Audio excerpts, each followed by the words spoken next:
Well, good morning. Early Saturday morning in Wales this morning. Good morning wherever you are. We're going to continue with the old Wrexham save today after having a look at the 1992-93 database last night. That was fun. It was fun. Early Saturday morning in Wales.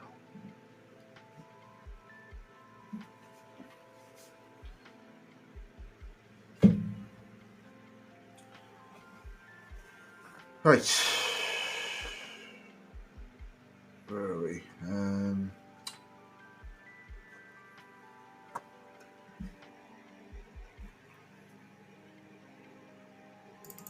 It's that one.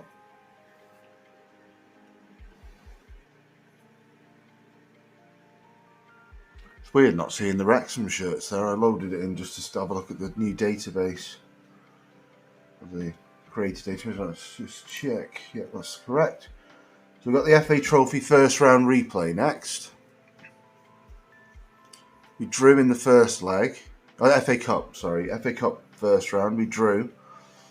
The Sutton United are in the league above us. I expected to beat Sutton United, but away it's going to be very difficult. But we'll play the first team. Paul Mullin on a yellow card. That's not ideal. Hello, Davey. You okay? Thank you very much for following me. Yeah, Jago. I'm not going to try and pronounce that surname there.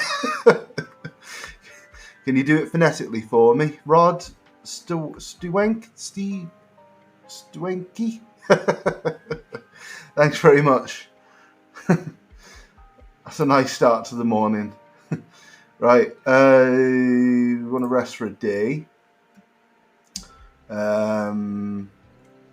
And we'll leave it like that because I want to get to the next round of the FA Cup. There's a bit of money in it. I'm sort of trying with this save to go sort of full Welsh eventually.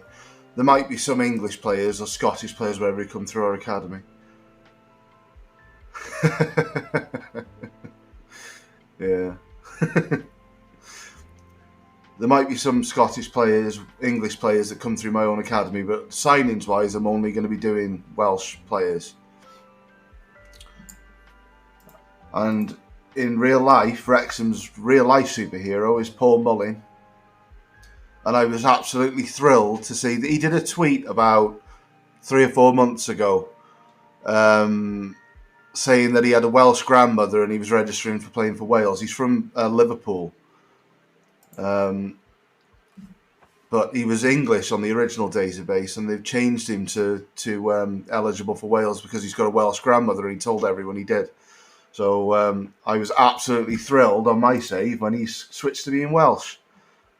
So you never know. Paul Mullin, as I go up the leagues, might end up playing for Wales, which would be spectacular.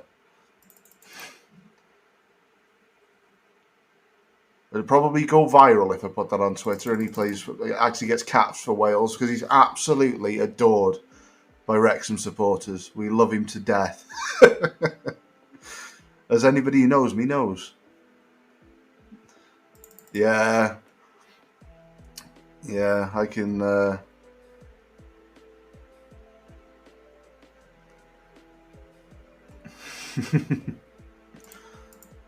Yeah, we've had some funny player names over the late. Llewellyn, and that double L at the beginning. We had a player called Chris Llewellyn. Only Welsh people can do this at the beginning. I challenge anyone who isn't Welsh to do that. Llewellyn. But lots of the Welsh names are Davis, Jones. You see a lot. Yeah. What else have we had over the years? There are others. They're not all difficult to say. Right, I'll just go positive on that. In theory, we're going to lose this because they're in the league above us. But we got Wealdstone. There's a nice recovery game after where we should batter Wealdstone. And then Halifax, who are actually quite decent in real life. Dreadful on this game. I think they're third in the National League at the moment.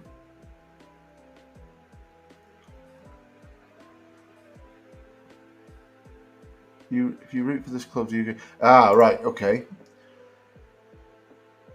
Yeah, I'm not going to try and pronounce that. I do speak some Welsh, but not enough to have a conversation with someone anymore. I did it at school. So I only remember phrases, really. I couldn't listen to someone and talk back to them. It's weird. Right, so we'll go through the team for you. Rob Lainton is a brilliant goalkeeper. I mean, the trouble with Football Manager is I had a friend who did the player ratings for Wrexham. He hasn't done it for about 10 years, I don't think, but he did do it at one stage, and he said that they basically toned them down to the league that they're in anyway. So someone has got to be incredible to be, outstanding in the National League. I'm sure when Jamie Vardy was playing for Fleetwood in this league a decade ago, or whenever that was, his stats were terrible. But Rob Lainton's a very good goalkeeper. I mean, they've got he's got good reflexes, far better than you'd expect in the National League. Determination's right. Is the one that I don't agree with that they do here. I mean, I'll go through the highlights of them. He's an absolute monster of a player. He'll end up playing in the Championship easy. Aaron Hayden. He's an absolute specimen. He looks like something out of a Predator film. Like one of the big dudes who go in and wreck the Predator. He's an absolute beast of a human being. I mean, strength 13. I'd love to compare him. I bet you Phil Jones is something like 13, and he's a much, much stronger man than Phil Jones is. His jumping reach is incredible as well. He's got that salmon leap on him. So they're toned down, definitely. I mean, the worst one is Jordan Davis. Where is Jordan Davis? Here. He will end up playing for Wales. He's ridiculously good. He should be playing for Wales now if you actually watch him. And his free kick taking 13 is daft. It's at least 16, 17. He's a fabulous player. But toned down to the conference. If we get promoted, which we might do this season, probably through the playoffs if we're going up, he'll end up having a big boost next year. Paul Mullin is the one who they seem to have got sort of right because he is high-end League One standard. If you look at the goals he scored in the for Cambridge in League Two, he was, I think at 32, he was the highest scorer of any of the leagues. So more than the Premier League, Championship, League One. And he's carried on this year as well in the National Leagues up to 25, and he's been suspended for 7 games for elbowing people. Tom O'Connor's a bit of a beast as well. Came down from League One in January. They've got him right. He's been injured a lot though, which hasn't helped him at all. But yeah, he's far, far too good to be playing in the conference. So I'm going to be relying on some of these players as the save goes. I'm trying to develop Max Cloworth, who, to be fair, Max Cloworth was playing in the Welsh Premier last season. And he was good, but he wasn't pulling up any trees. So I get why his stats weren't great. In the 70s, I think was the last time we were in the second division. But the history with Wrexham is that we're a big team. We've got a big fan base. If you look it up, I think we've got crowds of 9,000 people at the moment. I'm a season ticket holder. And you can't get a ticket these days because of the owners and whatnot. It's exploded into this crazy beast of a football club now. But the history with Wrexham is we've got a lot of support from people in North Wales.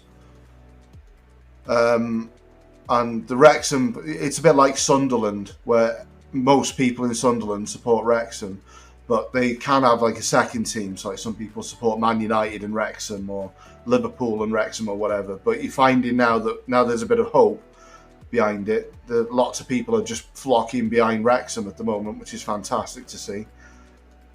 Yeah. Oh, he's brilliant. Yeah. Have you seen his adverts he does? He did a really funny one with Paul Mullin. He's brilliant. Yeah, and Rob McElhenney as well. You might not have heard of, but he is very famous in America. McElhenney did It's Always Sunny in Philadelphia, which is a very good series. I love yeah. It's Always Sunny. Yeah, the first few seasons of that are brilliant. I'm not that into into as it's gone on. I think it's a bit like The Simpsons, where it started off amazing and then over time it sort of lost its shine a bit. Well, my youngster Dan Davis is with Wales under 18s, which is nice, but I would have liked to have brought him on, especially if I'm getting battered. Yeah, but it's brilliant being a Wrexham fan at the moment. Absolutely unbelievable. From where we were, we had owners that tried to kill us.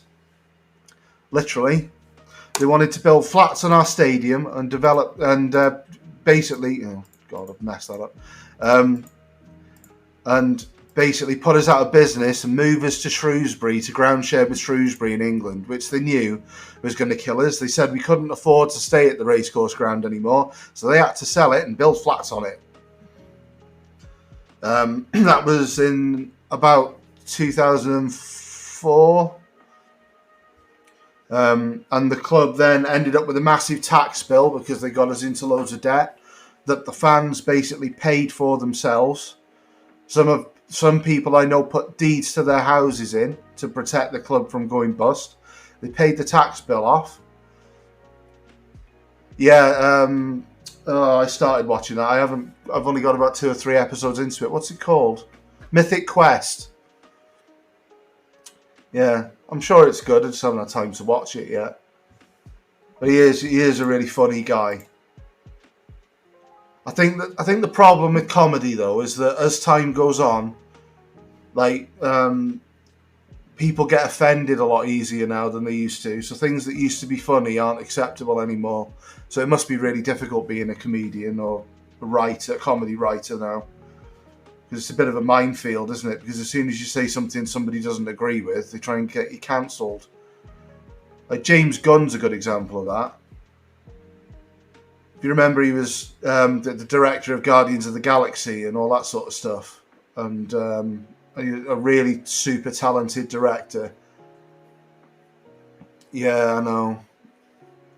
He's a really super talented director, and someone went back about 15 years through his tweets and found that he made a joke about paedophilia or something. And it was taken out of context, and they tried to get him cancelled. He actually got fired, didn't he, for a bit? But they sort of let him back in again now. I'm not saying it's right to joke about things like that. It isn't. But, to go back 13 years and try and get somebody cancelled over it just seems a bit weird, to be honest. Why would you be doing that to somebody?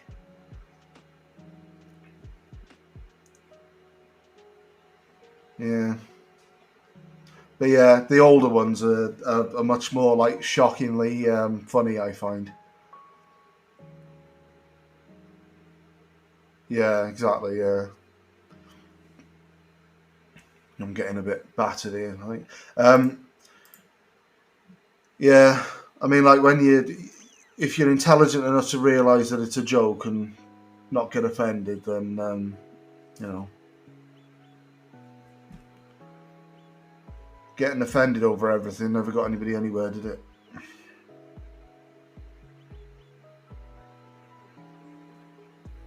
Come on.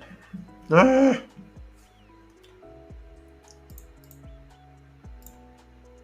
We're in the game, good style. These are the league above us. We've got a better XG at the moment. Should have won the first leg. I think I had tons and tons of shots on target. And oh dear. Well, I'm just going to put some player instructions on that guy because he's getting in behind all the time. So we'll do that, and we'll tighten out the strikers as well, just to make sure they don't creep in behind.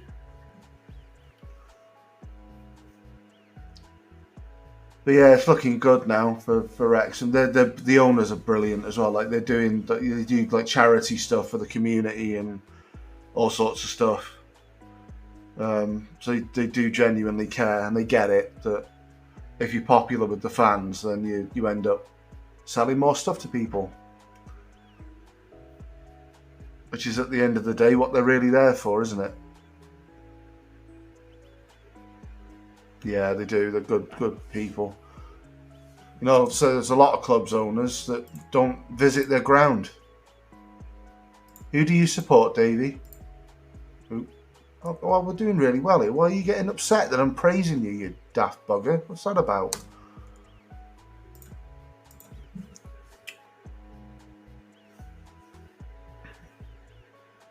Are you a United fan here? I could rant about Man United for ages. Don't hate them. I hate what their owners have done to them. Because when I was growing up, Man United were an absolute monstrous killing machine. I've been to watch Man United over the years a few times, and every time you go, it just degrades a little bit more. It's stunning what they've done to them. Like, I genuinely don't understand what they're getting out of it either. The Glazer family, I know they're getting. Yeah, when I went last a couple of years ago, the roof leaked. The rain was coming down on the top of the stand, and the roof was literally pouring water through it. In the opposite the Stretford end, that stand. But yeah, I mean, I don't know what they're getting out of it. What are they getting out of it? Everybody hates the sight of them. They take £10 million each a year in dividends or whatever. If they decided to just say, right, we've had enough, we're going to sell, they'd get what? They get, yeah, I know money, yeah. But they get what, 6 billion out of it? Chelsea selling for 4.2. They'd be queuing up for Man United for 6 billion. Take your 6 billion, live your lives, and let Man United get on with being Man United, because it isn't Man United anymore. Like, even when you go back, like, even when Man United got relegated and all that sort of stuff, Man United had a soul to it, and they just totally killed the soul of it. It's like, yeah,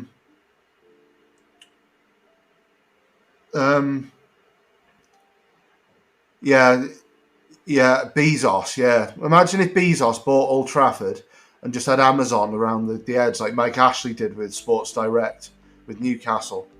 He gave, they appoint Edwin van der Sar as the chief executive, maybe bring some of the class of 92 people into it, like people who genuinely care. And of course, it does look a bit as well, Salford, like Gary Neville is using that as a sort of platform to eventually, yes, Ponticelli, who never scores. He's using that as a bit of a platform so that the class of 92 can eventually come in there and have a role. I'm not saying outright own it, but be involved in the running of it. Because what they've got at the moment is just, it's the best way I can describe Man United. And the last time I went, I remember going into the foyers where they sell the drinks and stuff. Another area of the club that's completely outdated and tired. And they've got banners everywhere of Aeroflot, who I think they've dropped now because of the Russian malarkey, with a load of cheesy looking posters of air stewardesses and stuff. And coffee machines. I can't remember the name of the coffee machine. But it was like Lukaku pouring a coffee. Is that a penalty? No? No. Good. And it sums it up that what they do, Lavezza, yeah. I mean, they've got about, I remember reading the programme, they've got about 50,000 sponsors, haven't they? So they won't have forever if they carry on the way they're going, because they are tanking the thing, good style. It's a basket case. They're more interested in selling coffee machines to businessmen. Not even Lavezza coffee machines. I don't think the average person's got one in their living room. But the average law firm office in America's probably got one. That's what they're trying to do. They're trying to. We're going to go all out defensive now. They're trying to sell products to people.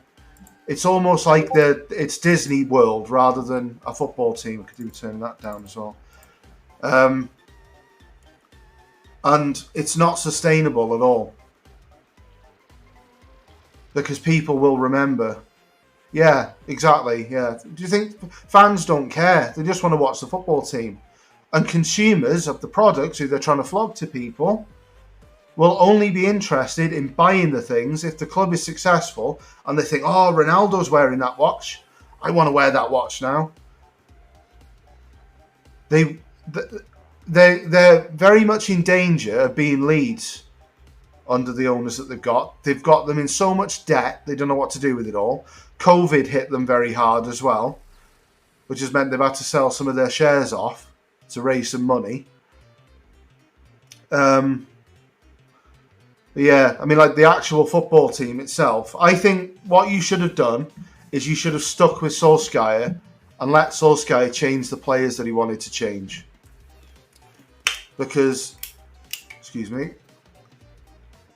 I think Rangnick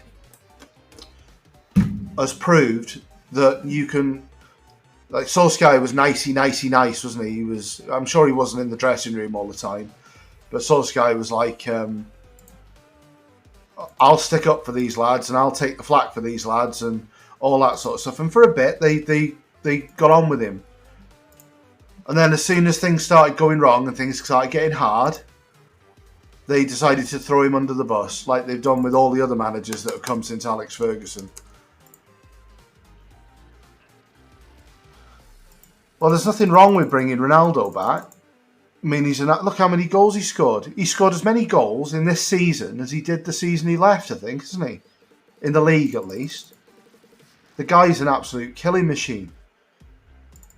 But you have to have a team around him that will work for him, and most of them stroll around. It's unbelievable. I've watched Man United games this season on the telly. I haven't been this season at all. I've watched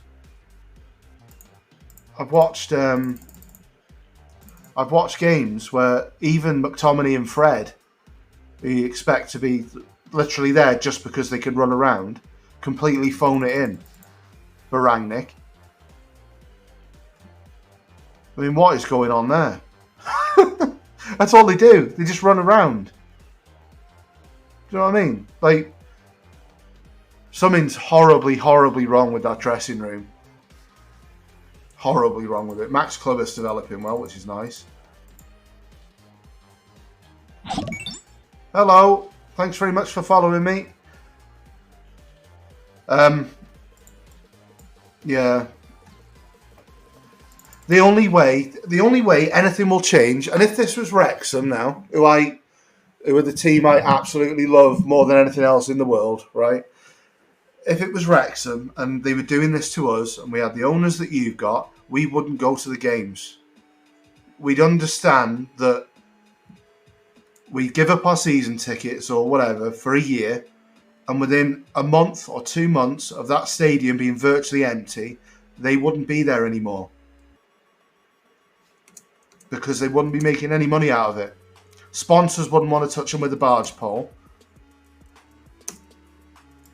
You know, every time somebody goes to Old Trafford, every time a sponsor advertises at Old Trafford on those boards, 75,000 people see it. If those people who are paying hundreds of thousands of pounds, millions of pounds a year to be associated with it, aren't having anyone looking at their advertising boards anymore, they're going to get pretty annoyed. That's the way to get rid of the Glazers. What you tend to get is these protests where, like, there was supposed to be a walkout at the last game.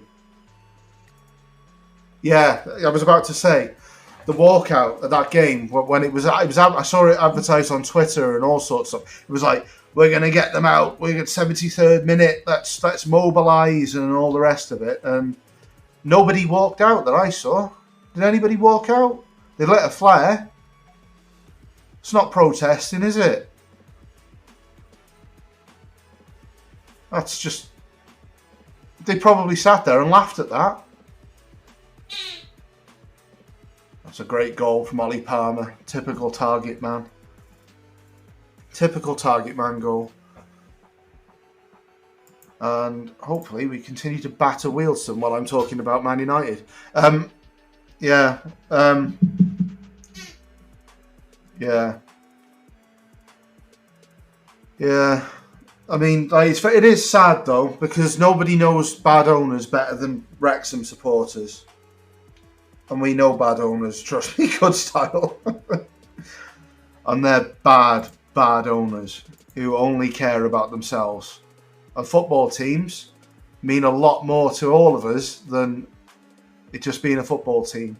It's like a religion for me anyway.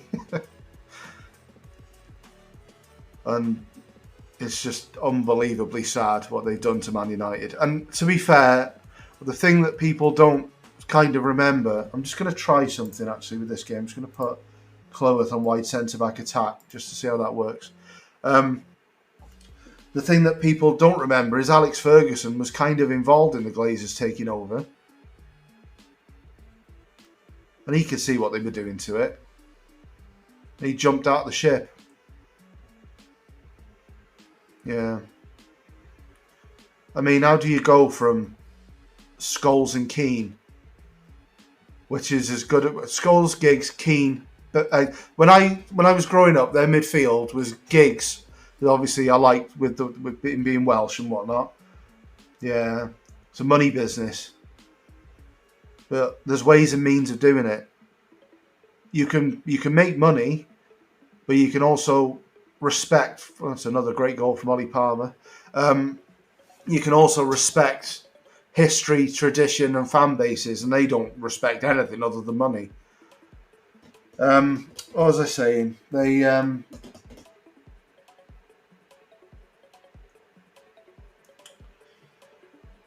don't think.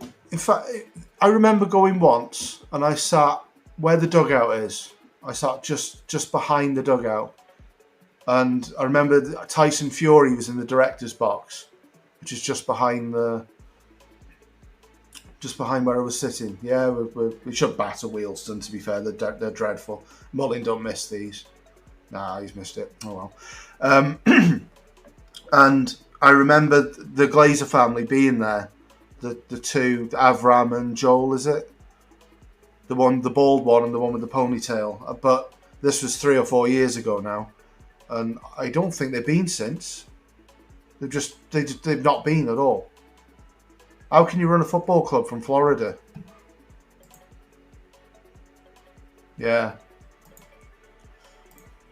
I know. It's not right to take the mick out of the way they look, really, is it? It doesn't matter. Nobody cares. It's just the absolute...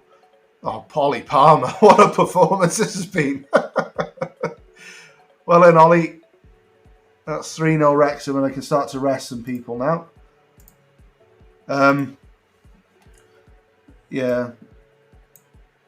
Stu, Jordan Davis, and Harry Lennon. But like our owners, they do come over. Obviously, very, very busy people, but they've been over several times.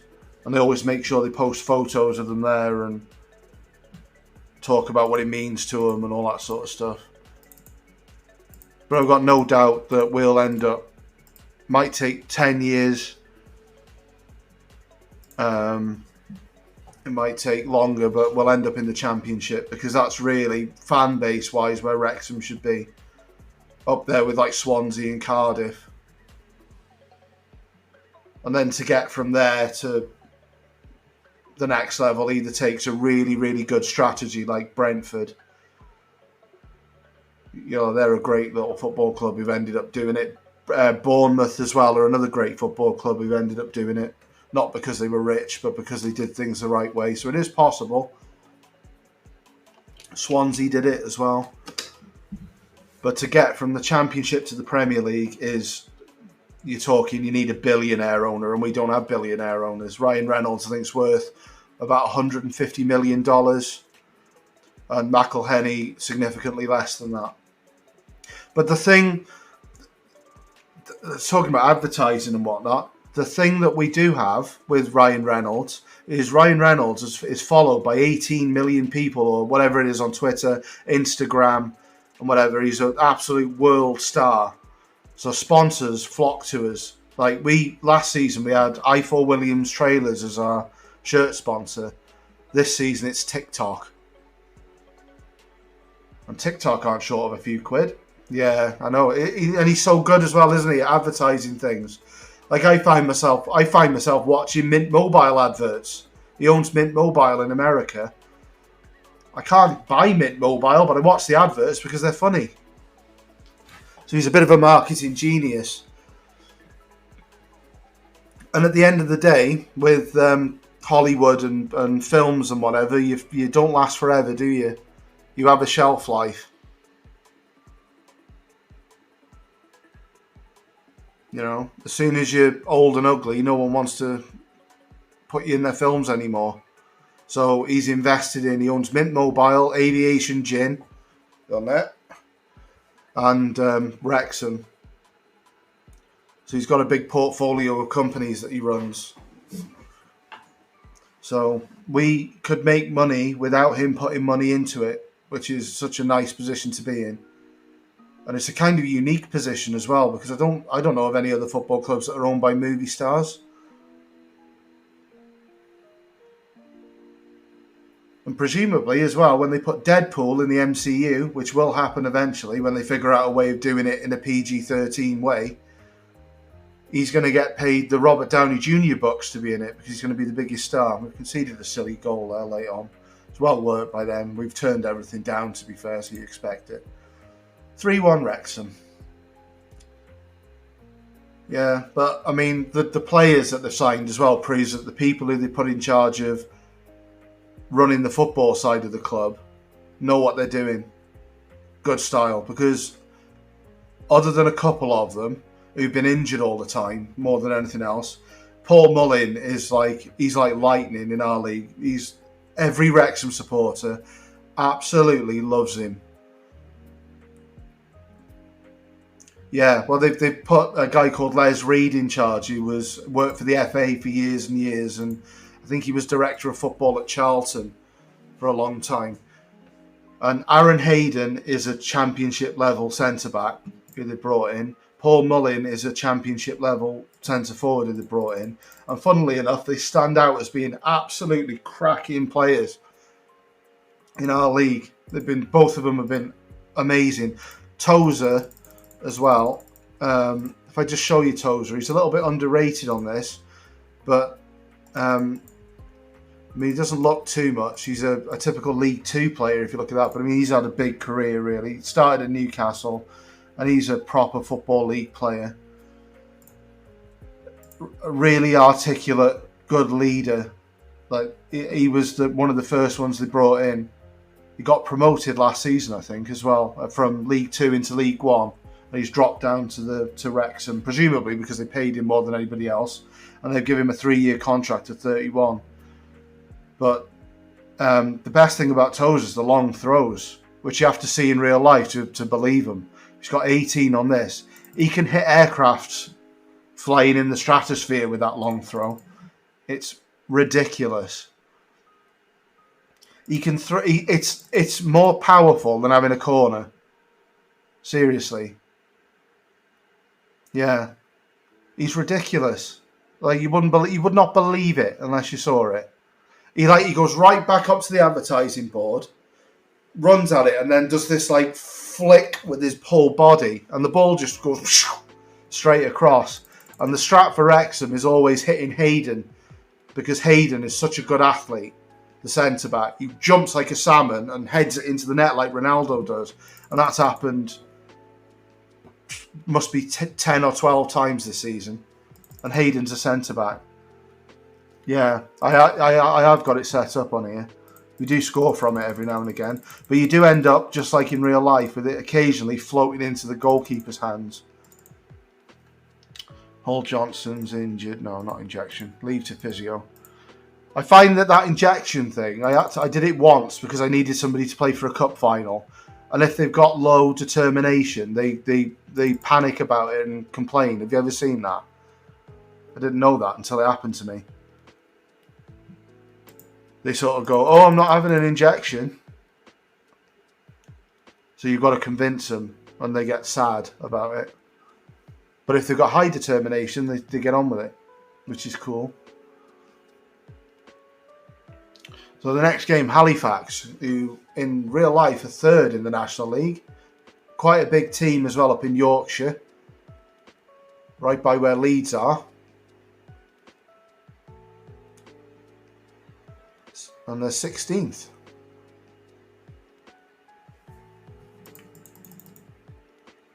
Which is unbelievable.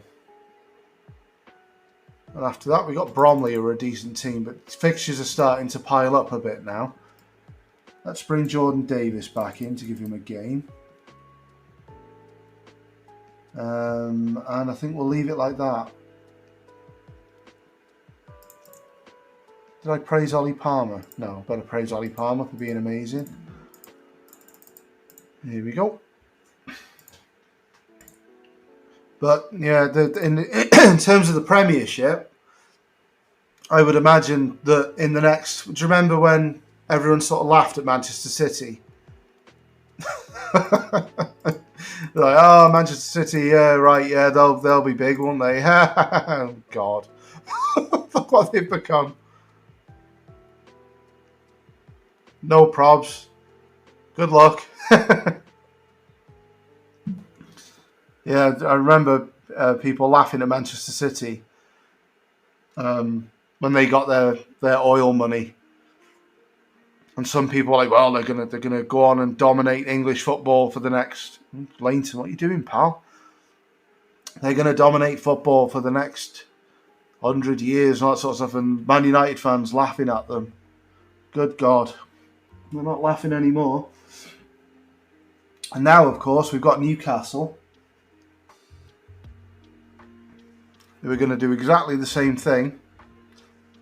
Presumably, their target is going to be signing players from Arsenal, because that's exactly what Manchester City did. They took the best Arsenal players, if you remember, like Adebayor and Clichy and people like that.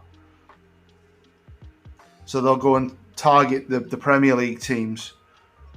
Presumably homegrown status is going to be a problem for Newcastle when they're building this new team as well. With work permits and silly things like that because of Brexit. It'll be interesting to see what they do. Because they're going to need to go and buy some English players. They did it with Trippier, didn't they? He was a good player. He's a bit old, I think, though, isn't he, Trippier? Is he 31? No, we've conceded. Lainton's having a bit of a shocker by the looks of it. Come on, Wrexham. Let's change to attacking. Hello. How are you? Yeah, Wrexham's always intriguing. We're massive. You can see us from space. Not bad, thanks. I'm just doing a morning stream. Just had a 20-minute conversation with someone about Man United, which is fun. I'm gonna try that. I'm gonna put Cleworth on attack again. Yeah, this save I'm doing Welsh only and academy only. So I'm trying to develop what I've got because I'm going to need them for a little while.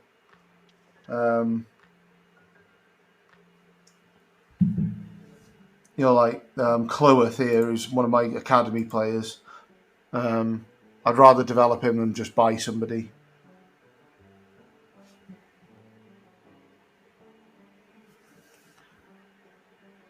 Yeah, eventually the whole Welsh team should be Wrexham players, I would have thought, because I'm going to need every single quality Welsh player I can get.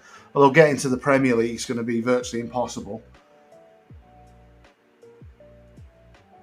Because even if you put, I mean, if the Welsh national team, if we were in the Premier League as a team, where would we be? Probably scrapping for relegation, really, wouldn't we? Sort it out. Not good enough. Come on. Yeah, so eventually I'm going to put all the money I can into the academy, but if other Twitch Wrexham saves are anything to go by, Wales don't have the best reputation to bring players through. Which just got to get lucky, I think, haven't you, with the youth intakes? Need to win this. Come on. Jordan Davis. Well, I think tiredness is becoming a bit of a problem, so let's bring Luke Young on. We'll bring Jarvis on as well as a Mazzala on attack. Jarvis is a funny player in real life. I started a fantasy football league with one of the podcasts called Dragonheart Fantasy League. And he joined it, Dan Jarvis. He's actually top of it. He is an amazing fantasy football player. He must be one of the top 100 in the world or something. He's ridiculous. He's got about 3 times the points that I've got on it. And his strat was picking Manchester City players. That was offside, wasn't it? Well, I'll take it. Come on, Paul. Slap it in the net. Important goal. Looks like the subs made a difference. And we're back in the game.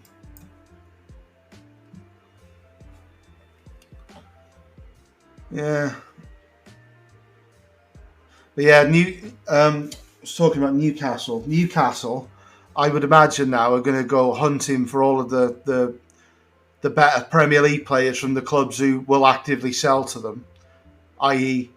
Arsenal, just like Manchester City did. We'll end up with a league where Manchester City and Newcastle are like the Real Madrid and Barcelona in 10 years. I can't see any different unless Jeff Bezos goes and buys Man United. They're like Liverpool. I think Liverpool have built an absolutely phenomenal football team. Like the gegenpress, ultra speedy attackers.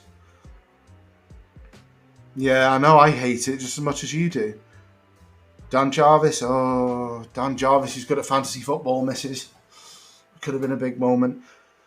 Yeah, but even Liverpool are a club who are trying to run themselves as a business, not a club that are going to put loads and loads and loads of money into it forever. And they try and do things the right way with their youth development and like putting their own players in and all that sort of stuff. Whereas I would imagine the future is just going to be Manchester City and Newcastle buying the best players in the world, the Haalands and the Mbappes and all that. Oh, Ollie Palmer with an absolute beast of a goal. What a goal that was. Well, watch the replay. It was so good. And Man United and Liverpool, if they continue with the ownership structures that they've got, Man United won't be able to compete because presumably they'll end up being abandoned by lots of their fans because they just won't be fun to watch anymore. He's onside. He's showing me the offside for. He's miles onside. Oh, it didn't even show me the goal. Anyway. And Liverpool will just end up falling behind just because they try and do things with their own players.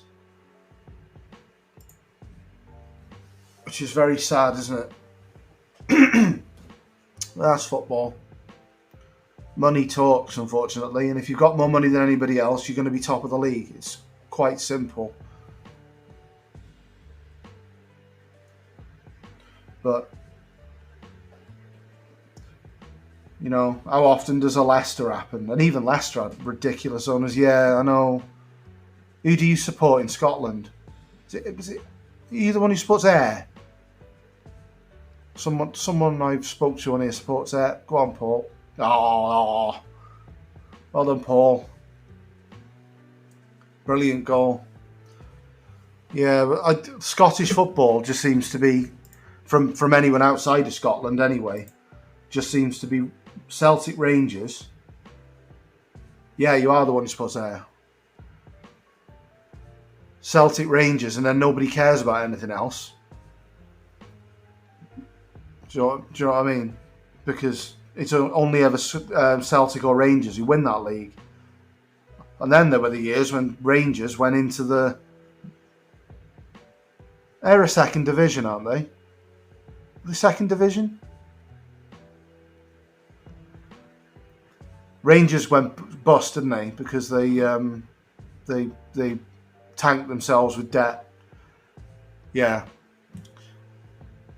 So you've probably got the same thing that I've got, where people who support Man United or Liverpool or whatever watch their team every week, and you're like, Man United supporters watch their team walk around the pitch and be a disgrace every week, and we go and watch men who don't get paid that much money work their absolute arses off, which is I always love that about Wrexham. I mean, like we've bought some big players this season, but they all work hard. They all do it for their living, sort of thing. It's not about like, oh, I'm going to move to Real Madrid because I'm the big I am or whatever. They do it because they have to be good at football to be able to eat and pay their mortgages. And their work rate is always, I find, much harder than most of the Premier League teams, with the exceptions of Liverpool and Manchester City, who, to be fair, you'd never watch their teams and go, they're not working hard. But I'm sure Ayr are the same, where the people playing for Ayr are people who have to pay their mortgages every month. And if they don't work hard, they end up not being able to pay their mortgage because they'll get released.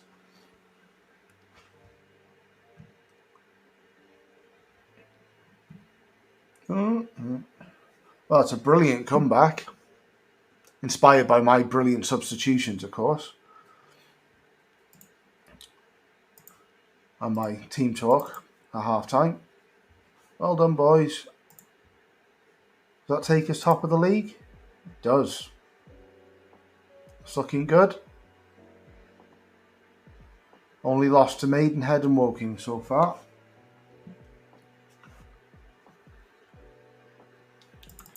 Yeah, that's the thing. Wrexham have been rubbish. We've nearly been relegated from the National League. Really, only COVID saved us at one point because we were in a bit of a state. But I've never watched a Wrexham team. I've seen the odd player who don't tend to last very long.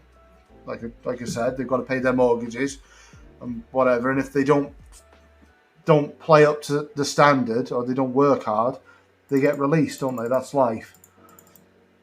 But I've never watched a Wrexham team that didn't work hard, ever. They always work hard, and I love that about watching Wrexham.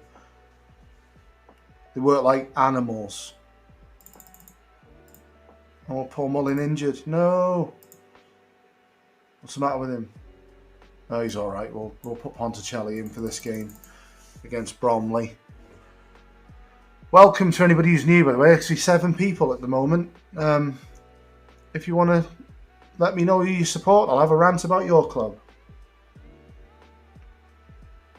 I've done Man United this morning. I don't hate Man United by any stretch of the imagination. I hate bad owners because I know as well as anyone what bad owners do to football teams that people love and care about.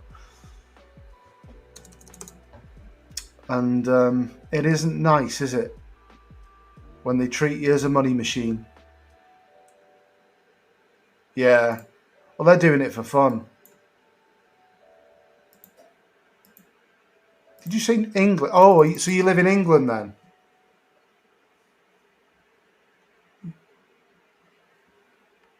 So you're originally from Scotland, I presume, if you support Ayr? Or does your family support Ayr? My mother's family is from Manchester originally, from Salford, so they all support Man United, so that's why I follow Man United a bit. Yeah. So who's your local team then? I went to university in Lancaster, and I went to go and watch them a couple of times. And they worked hard. They were... I can't remember what division below the National League North and South, if I remember rightly. But I know lots of people who swear by going to watch Welsh Premier games and saying how fun it is. You're like Kefin Druids and TNS and people like that. Teams like that, you know. So, Wrexham v Bromley. Bromley are a decent team, but I'm at home. I've had to rest Paul Mullin because he's injured. And God knows I'm not risking Paul Mullin. He's too important. So, how are we going to get on here? Do we want to man mark any of these? Michael Cheek is a beast. So yes, we will. And we will do that there.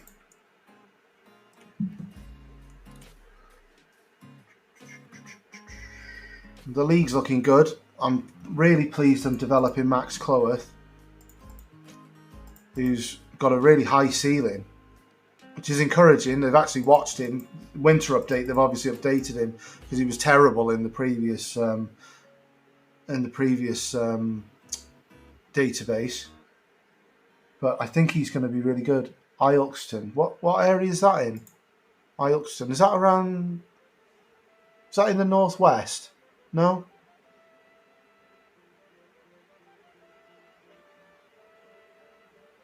Is it? East Midlands. Well, I couldn't have been much further away there, could I?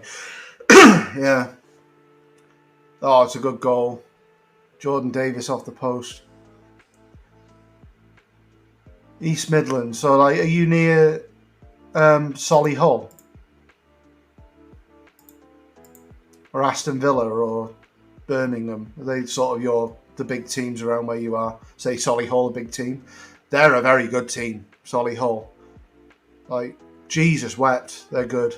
If we end up in the playoffs, in the National League playoffs, I do not want Solihull because they're horrible. They've got a striker who plays up front who's actually quite rapid, and he's literally about 7 foot. He is frightening. Aston Villa and that are West, right? They're West Midlands. So is there no other who's East Midlands' big team then? There must be one, surely. I don't know the Midlands very well. I know the Northwest quite well. Not... Oh, right. Okay. I never thought about Nottingham being in the Midlands. Because it is.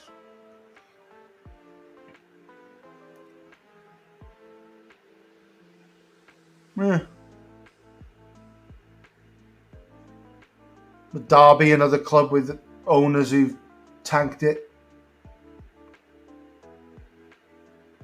To be fair, if I remember rightly with Derby, it's the whole chasing the Premier League dragon, wasn't it? It was like, well, we'll get Wayne Rooney and pay Wayne Rooney a fortune and all the rest of it, and they ended up getting relegated and all the horrible administration things that happened to them. Yeah, another like really, really historic club that shouldn't have been allowed to get into that situation. But they'll be all right. They've got a big fan base. Bolton had a similar thing, didn't they? That's a typical Aaron Hayden goal. That's what Aaron Hayden does. And if Wrexham fail to get promoted this season, it will be mostly down to the fact that Aaron Hayden is injured at the moment. He is a monster of a man. About 6'2", can jump about 10 foot in the air. He's an absolute athlete as well. I love Aaron Hayden to bits. Aaron Hayden and Paul Mullin, if we keep them next season in League 2, we'll end up going up again. Because it's a lot easier to get out of that league. Bolton, Portsmouth and a couple of others had something. Yeah, Portsmouth have a massive fan base, don't they, famously. It's supposed to be one of the best away days in football, Portsmouth. Which I may end up doing eventually when Wrexham get up to that league, hopefully. Yeah, they won the FA Cup, didn't they? Portsmouth. And I had Sol Campbell and Jermaine Defoe, Peter Crouch all playing for him at one point. I think when Sol Campbell was an old man, but yeah. another club you'd expect to be a championship level club that's sort of knocking on the door of the Premier League, really, wouldn't you? If fan bases and whatever was anything to go by. Nottingham Forest are sort of coming back a bit now, aren't they? They've got a Welsh lad up front, or an English lad who plays for Wales. It's Sorba Thomas. He looks like he's going to be a proper player. Did they get him out of the National League? I can't remember.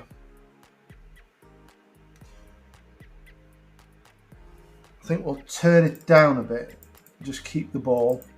Make sure nobody gets injured. We'll turn off get stuck in as well, so we don't end up with any silly yellow cards. Brennan Johnson, yeah, of course it is, sorry. Yeah, he looks like he's going to be a cracking player.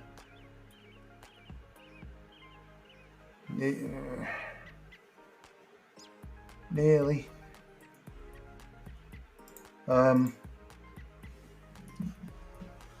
Yeah, the situation with Wrexham this season now is that we're going to Wembley on, I think, the 22nd of May, and I'm sitting right at the front at Wembley, which is going to be an experience.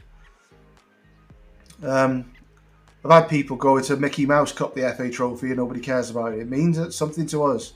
It's not very often Wrexham win a trophy, even if it is just the FA Trophy. And a day out to Wembley is cool for anyone other than the big teams.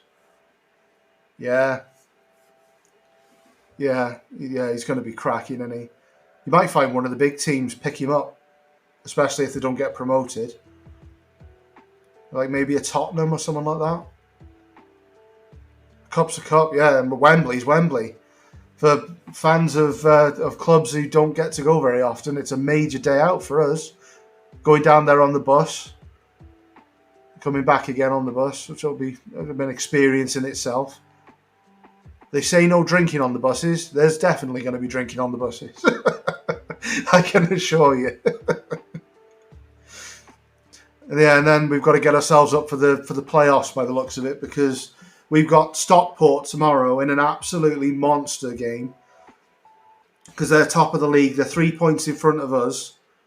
So if we win, then we keep it alive for a little bit longer, because there's 2 games left. Yeah, I'm sure it is, yeah. Means something, doesn't it? It's what makes football worth watching, when you get to go to a cup final and have a day out.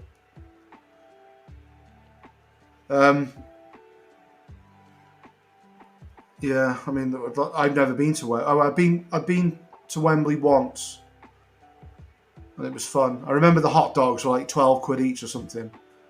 That was my major memory of going to Wembley. And they were like, it wasn't just like hot dog with mustard. It was like with croutons and bloody, I can't even remember the name of the sauce now, but strange sauces that I never heard of. All fancy stuff. No, they've scored. Okay, do we maybe just waste a bit more time? Just go a bit disciplined. I'm not sure. We'll see it. Actually, I'm going to turn the overlaps off.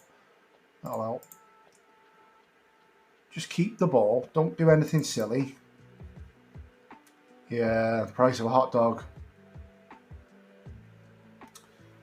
Those bloody Londoners and their ridiculously priced hot dogs. I wish they'd fix that bug where it switches to full match for some reason that nobody's ever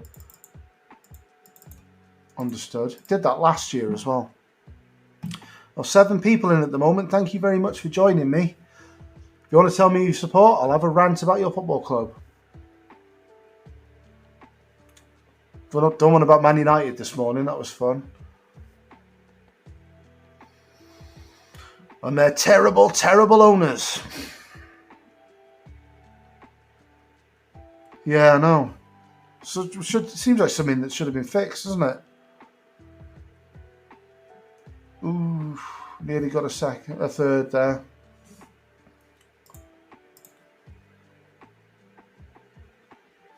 Come on, lads, don't concede from a silly set pick. Oh, god damn it.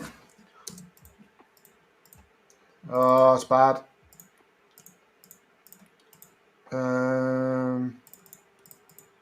Need to go back at them now. I think I might bring Mullin on as well. He'll rescue me. We'll be fine.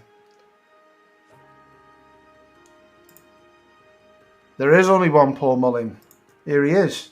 And do you know what the best thing about Paul Mullin these days, Van der Vecht? Look what nationality Paul Mullin's got. Look at it. How beautiful is that? Look. He might be from Liverpool, but he's Welsh now. That was like a Christmas present when that happened. He switched right at the beginning of the save.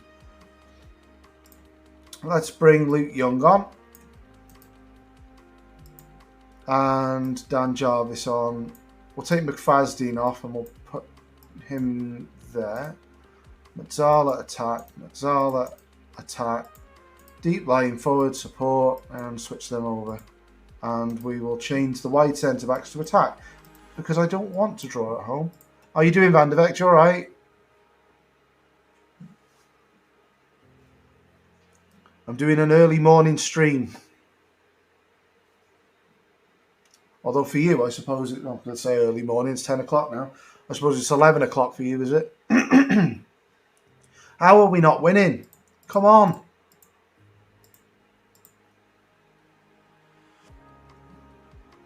Where are the highlights?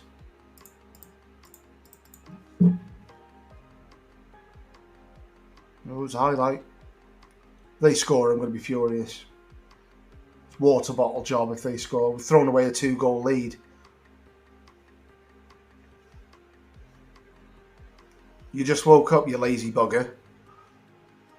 Bloody hell.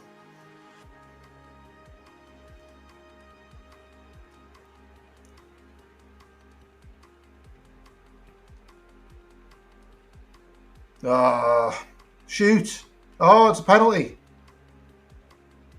That was in the box. What? Oh, hang on, right? He's given a red card for that. Can we have a replay? Oh, nothing happened from the... Oh, come on, Jordan. Oh, Jordan. With the goal. Well done, Jordan. I'm not so angry now. That was definitely inside the box. And was it a red card? Didn't look like a red card to me. It just looked like he got tripped. And he wasn't last man. Regroup. It doesn't mean you're not lazy.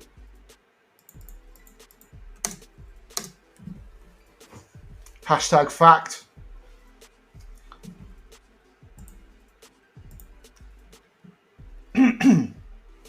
Yeah, he does them in real life. He's brilliant, Jordan Davis. I love him to bits. He's from Copoeth, which is from about 3 minutes away from where I live.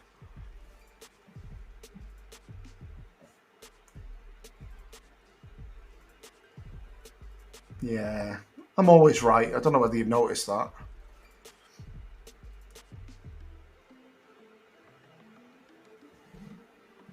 There we go. We came from behind. Well, we took a 2-0 lead, ended up at 3-2. Ended up at 2-2 because we basically took our foot off the gas too early. And then Jordan Davis has bailed us out with an epic free kick and a 9.3, which is fantastic. Got lots of yellow cards. Might have something to do with being stuck in. I'm not. But... literally the greatest flag in the history of the world. You want to mess with him?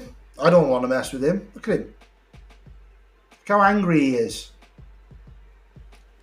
And yes, I do carry a Welsh flag around with me. What of it? Right, Mullers goes back in. Rest everyone for a day.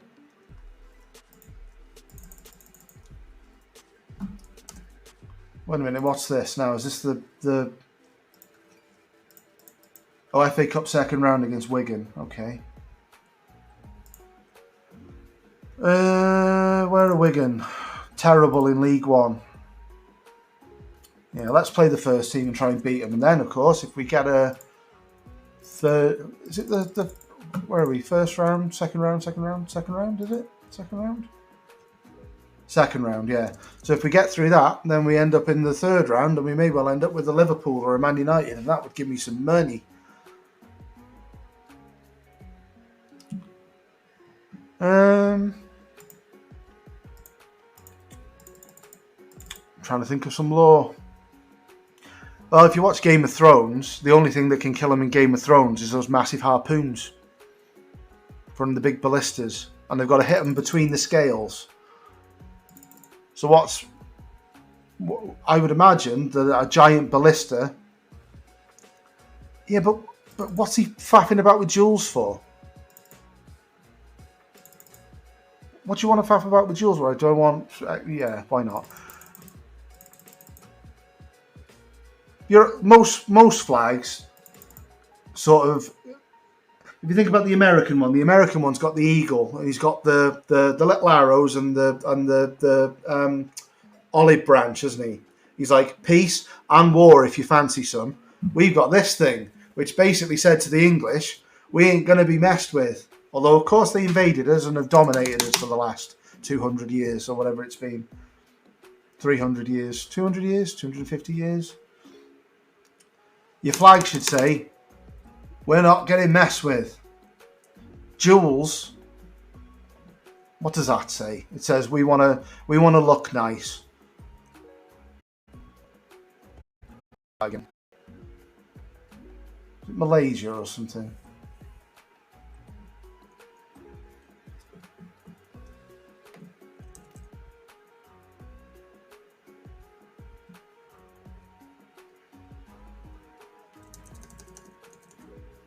Malawi? No, I can't remember. Doesn't matter. Wasn't a very nice flag anyway.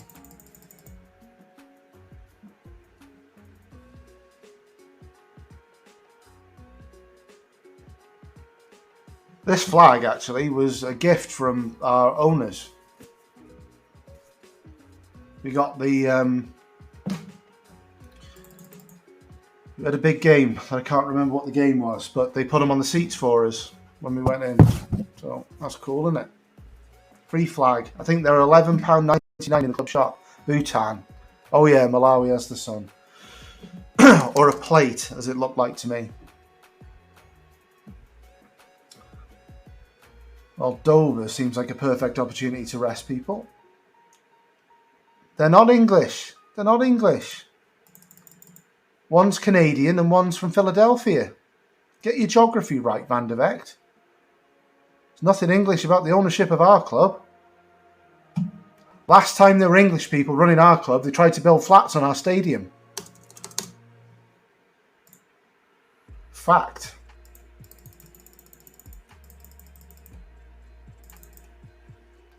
We've been fan owned before the takeover for 12, 13 years. And to be fair, they ran the club with no debt at all, a group of fans. How cool was that? We never really had any ambition to go up, other than we sort of nearly... Max Cloworth.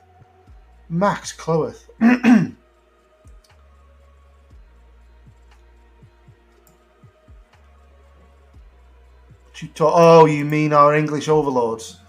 Yeah, well, hopefully that kind of changes eventually. Because the English government in Westminster are cretins. Makes you absolutely ashamed to be associated with them. They want everything to revolve around how much money you've got. Everything. Doesn't matter what you do, how many laws you break, how bad a person you are, how selfish you are, as long as you're loaded, you're in with them. And if you're not, they couldn't care less about you. You're like, for example, right? Dentists.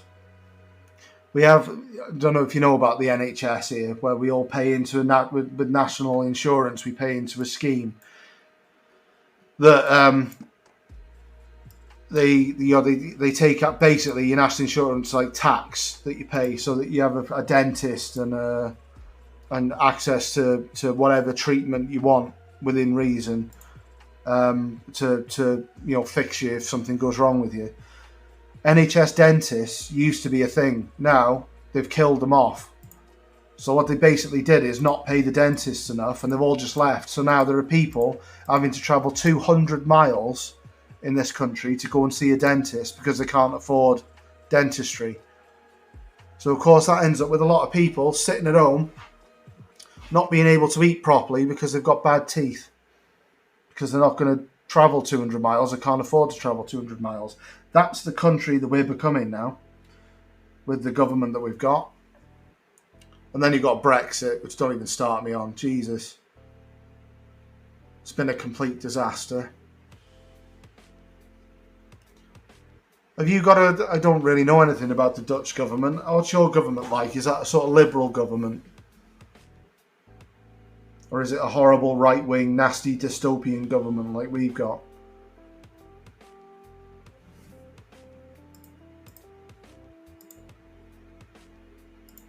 Yeah, it's just fine. Good save, Lainton. I was offside.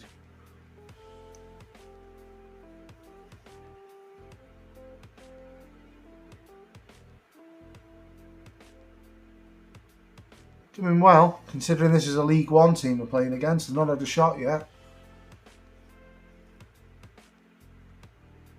That's where I find with Football Manager that you get done by the bigger teams. It's not necessarily an open play, but set pieces, because their strength stats are a bit higher, you end up getting out jumped.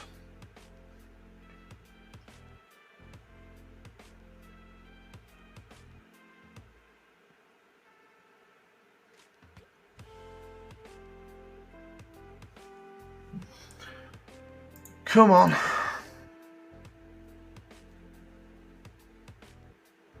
Still doing very well.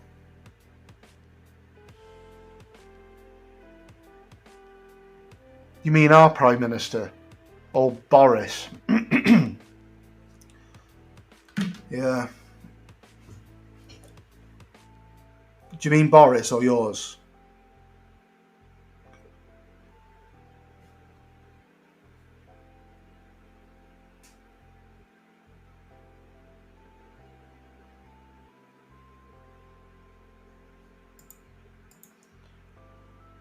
Boris Johnson was somebody people root throughout yours, right? Yeah.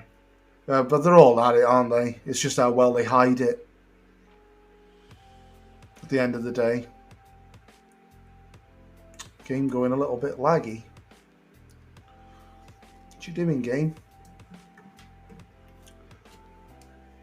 Yeah, but it's so sad, like what we have to put up with here. Ours, I'm not sure if yours are the same, but ours wrote loads of rules for COVID where you couldn't go out of your house for more than an hour a day and the whatnot. We're doing really well. And they had parties all the way through it, and the Prime Minister has literally been fined by the police for partying. Literally. The rules that he wrote himself. Along with, I think the Chancellor got one as well. They're all as bad as each other at the end of the day. It's like infinite money in it. If you're in government, you can make sure that your money gets recycled amongst your friends. That's the only reason that they do it. It's not for anyone's, it's not to be a humanitarian or whatever. It's to make sure that you've got access to public money. Let's give that a go. Max Cloworth holding his own here against the League One team. Yeah. Oh, was it? That's good to know. Yeah. It's like the world's supposed to get better in it as time goes on. Like we had all the wars of the early 1900s, and then 1945 you go and defeat fascism. You wouldn't have thought we'd want to go back to that, would you? But some people seem to want to, because that's the type of characters that they are. They are horrible right-wing fascist people that run our country. Who would literally sell their grandmothers to make some money out of it, because money is all that's important to them.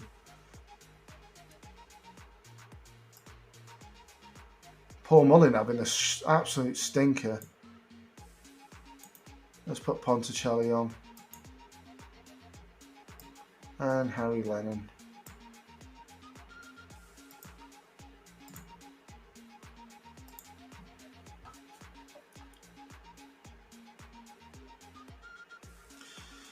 Yeah. Very sad. But anyway.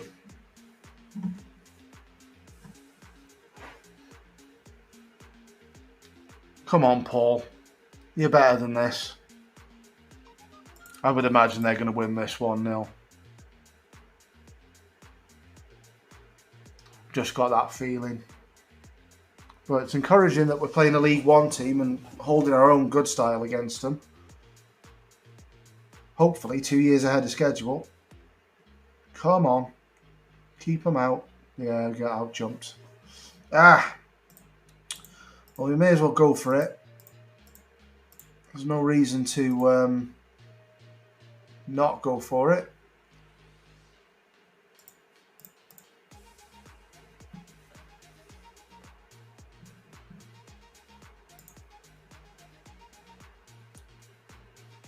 Might actually put Jordan Davis in as a sort of shadow striker. And we'll change these two to attacking. There we go. Come on. Oh, should I put shoot on sight? No, shoot on sight never works, does it? They're dominating us in the air. Come on.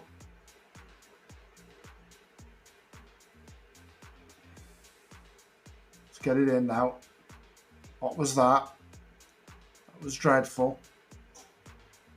Why was there no one in the box? Oh, this is a goal, isn't it? We wouldn't have had a highlight this long unless it was a goal. Oh, it's a good chance.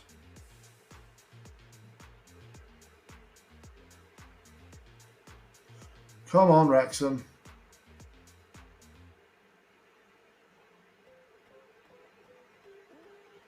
Just get Paul Mullin a chance. I mean, they've been clearly better, haven't they?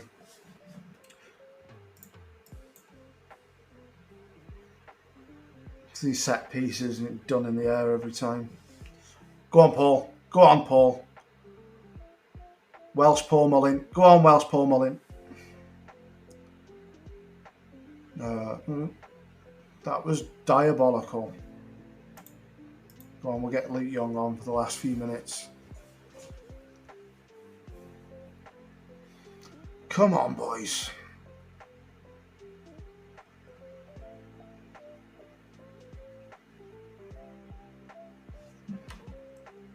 It's not happening. Outclassed, unfortunately. Just about. I think they've got superior fitness to us as well, which hasn't helped.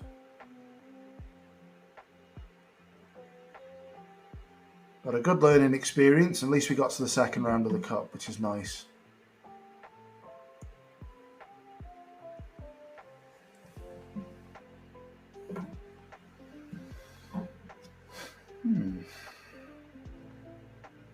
Come on. No, no highlight. Right, we may as well. We already got it on actually. Shoot on sight.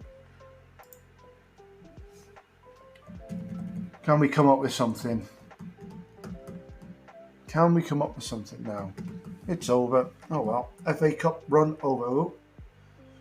No, it's just the end of the game, innit?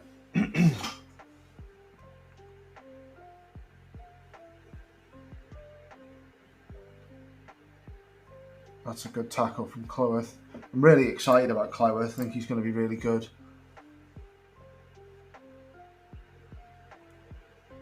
And there it is. 1-0 Wigan. Oh well. We move on. FA Cup's not important. I'm proud of you. Bit concerning how Paul Mullin, who should be at Wigan's level, didn't turn up, but he deserves an off day. He's been great.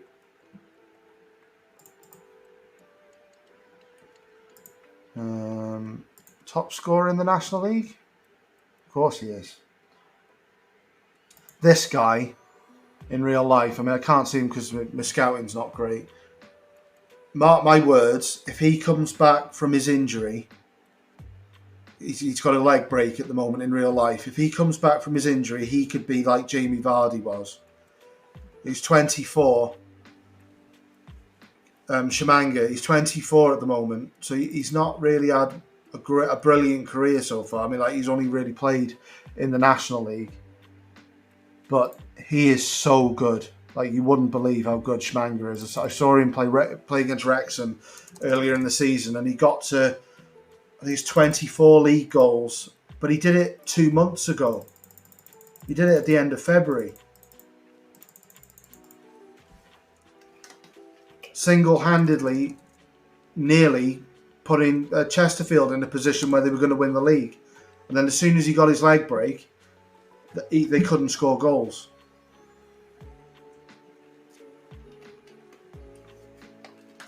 But he is absolutely rapid, and he's a brilliant finisher, just like Jamie Vardy is.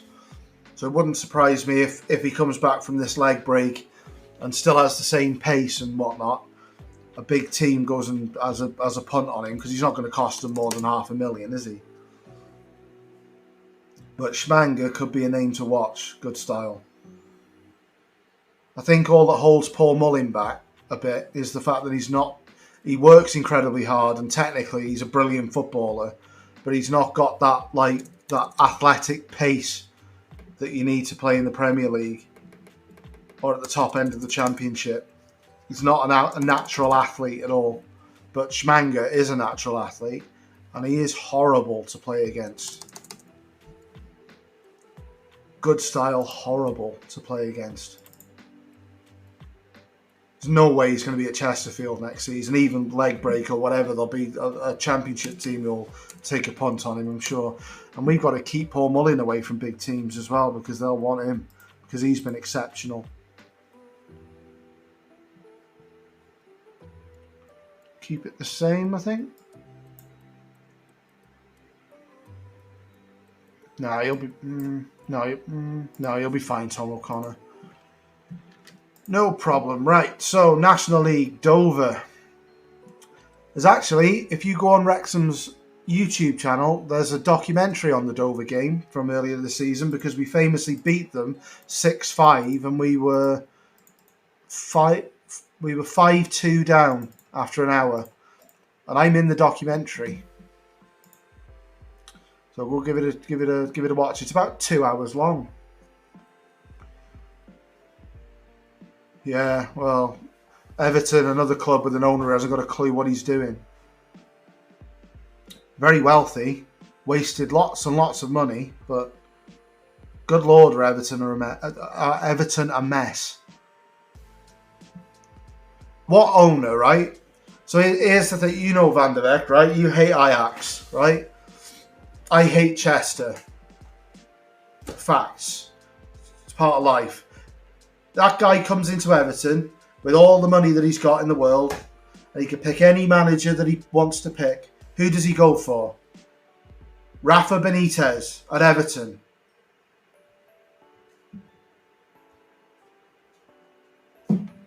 Who thought that was a good idea? Hello, Tom. Have you ever met my dog, by the way, Van der Beek? I think Adam's met Tom. Come here, Tom. It's Tom. Hello.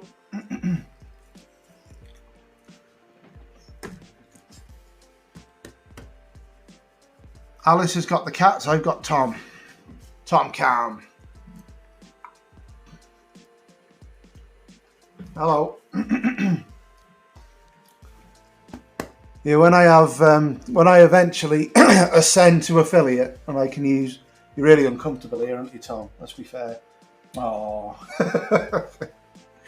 when I eventually ascend to affiliate and I can have channel point rewards, we'll have dog treats and dog tricks. You're going to be fat, Tom. He's gone to sleep. Oh no, he hasn't. Hello.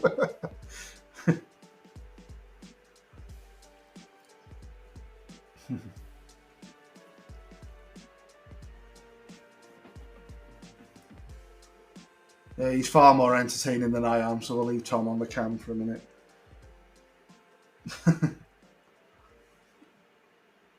You're right, Tom. You had to sleep. Yeah, good lad. Oh, we scored as well, Tom. Look at that. Do you want to get down? All right, yeah, ready? Oh, there you go. Off you go. Good lad. Gonna have a nice sleep now. Yeah, Tom can.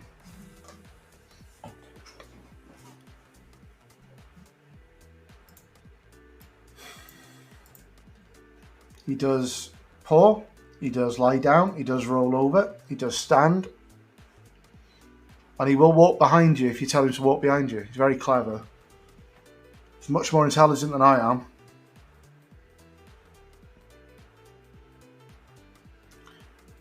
He's my Welsh sheepdog from Wigan.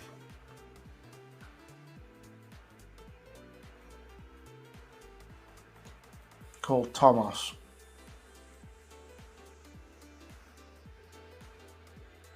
I've got my cats as well, but they're not around at the moment.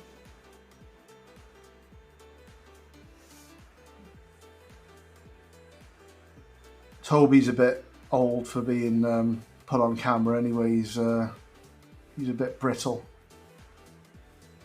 I'm sure Max will come on cam one day. Well, this is really comfortable. Dover are terrible. There was a guy, he's not playing there for Dover, in the game where we played them and we came back and won 6-5 in the last minute. It was the greatest performance I've ever seen from a player at the racecourse. Where is he? Gayassi, there. He's injured. This guy, he was on loan from Kings Lynn Town. Or Kings Lynn, if they're a town or not, I don't know. He just turned into, like, R9. He went absolutely crazy on us. Our centre-backs, Tozza and Hayden, who were big, horrible, experienced. Hayden's particularly athletic and quick. Tozza's not so quick, but he's incredibly experienced and good at what he does. They got massacred by Gayassi and he scored a hat-trick. He was remarkable. And then their manager took him off and we came back in the game and won 6-5. But another one who I'm sure will get a chance at a higher level simply because he destroyed Wrexham single-handedly. Unbelievable performance. Well, this is very, very comfortable, isn't it? This must be what it feels like to be Manchester City. Winning a game after 10 minutes.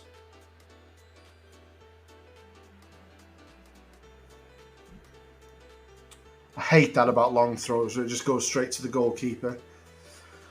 Although, to be fair, some of Tozer's ones in real life, he can throw it as far as anybody I've ever seen. But he does occasionally end up with the goalkeeper just putting his hands up and grabbing the ball. Go on, Ollie. Oh.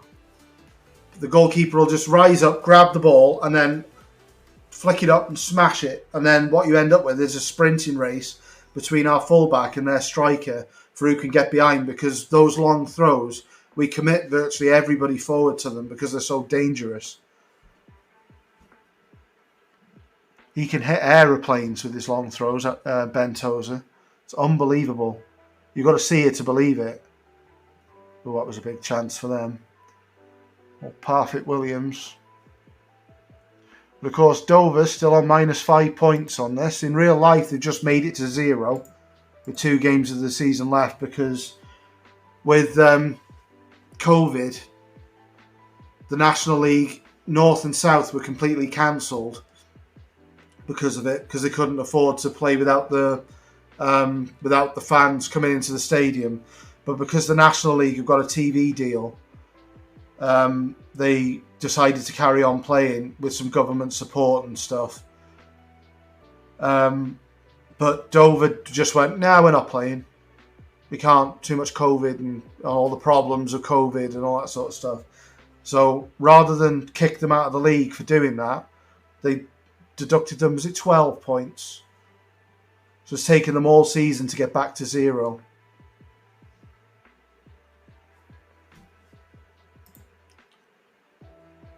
Just got to focus now.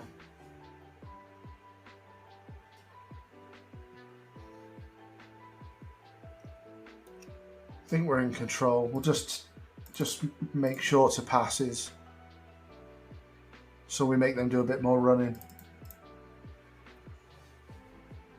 Yeah, if you want to see a documentary about it, it's on Wrexham's official YouTube channel, and it's me and about 20 other people talking about that game. It was just one of those games that no one will ever forget. It was unbelievable.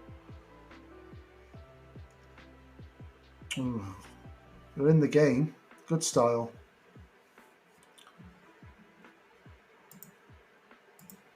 We all expected to turn up and slap them 3-0. Easy. But, Jesus, we were wrong.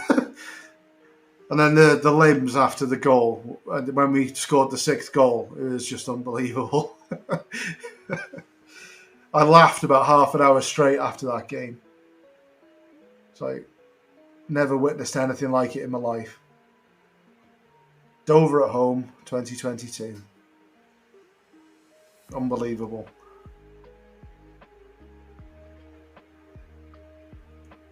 Let's not do anything silly.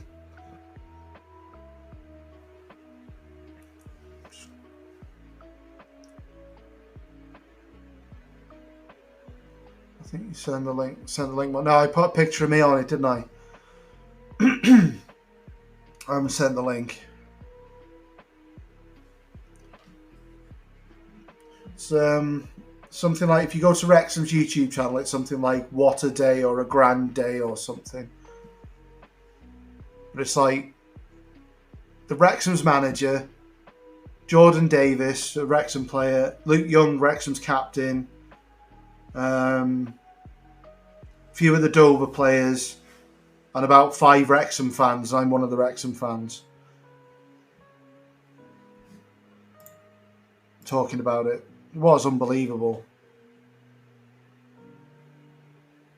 It made what Liverpool did to AC Milan look like nothing. Not as big as stakes, but crazy.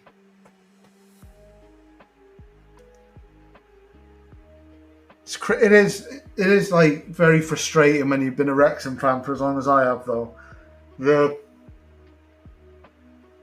Like some of the teams, like Dover, I think brought. I might be wrong here. It was either 6 or 12 fans to the game. They literally had an allocation of 400 or whatever, and they brought 12 people. Our Wrexham, who's take 1,000 away every week, every time they're away, and have crowds of 9,000 at home, are in the same league as Dover, is just a testament to why there should be rules for people who own football clubs.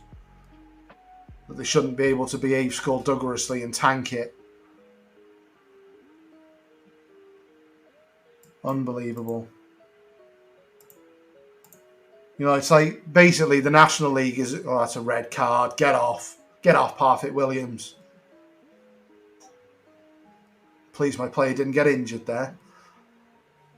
Well, that's a good performance. Pretty much in control.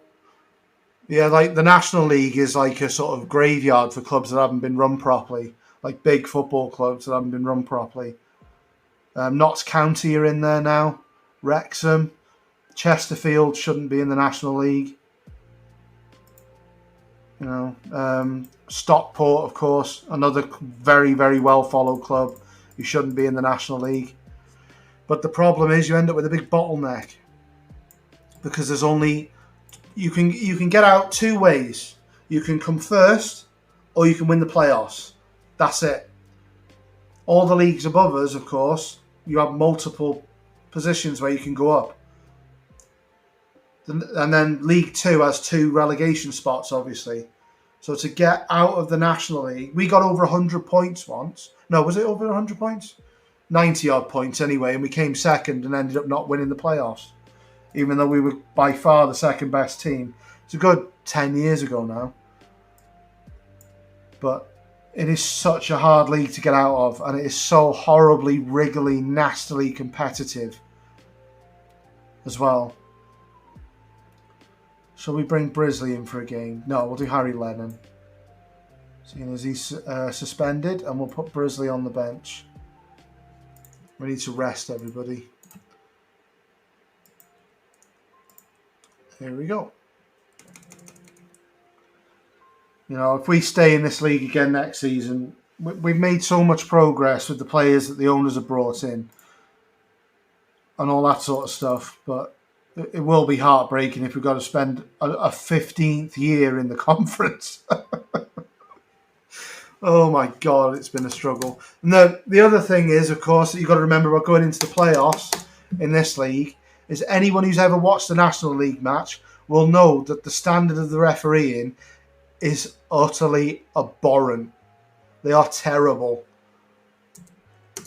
Not just for Wrexham, although because we're Welsh, of course, I do realise sometimes with the referees whether they're a bit even subconsciously biased against us, because you never get Welsh referees because we play the English League, which you've got to put up with, but they make some decisions. We had a red card this season. I think it was against Yeovil at home, and it was 0-0, I think, at the time. And the ball came in from a free kick, and everyone's standing there, ready to clear the ball or try to advance the ball towards the goal for the opposition. Our lad Liam McAlinden, who's a bit like the National League Fellaini, he's like that sort of. He's about 6'5". He's technically not very good, a bit like Fellaini, but he's a big physical lad who'll out compete people and whatever. And he was on the edge of the box, standing next to a lad who was marking him. He was much smaller than him. He must have been about 5'4" or 5'5". And they both jumped for the ball, and they're nowhere near each other. And Liam, I think he won the header. Did he win the header? He came very near to winning the header, and the other lad jumps next to him like that. And Liam, when he's coming down, his fingertips brush the lad's shoulder on the way down, and the lad goes down as if he's been hit in the face by an axe. And it was literally his elbow here. He just brushed his elbow with his hand. And he just comes over and sends him off. No one in the world would have expected that. The Yeovil players just sort of wandered off. Pretty sure it was Yeovil. But the problem with going into the playoffs is if you put yourself in a position where you go into the playoffs, all it takes is one of them moments where the referee gets his red card out in a rush of blood or whatever, which happens all the time, and you're dead. Because although Wrexham are a big team, the other teams who are in the playoffs tend to be very good teams themselves. They were in the playoffs for a reason. I've got this horrible feeling that we're going to end up in the final against Solihull at West Ham Stadium, which is where the final is. It'll be in about a month. And they're going to beat us on penalties. Solihull are incredibly tough to beat. I mean, they're bang average on this game, but they'll be in there, and they're in very good form, and they've got some physical, monstrous, horrible players who we don't want to be getting involved with unless we absolutely have to. Oh, Road to Legends, hello. Thank you very much for following me. I know you guys well.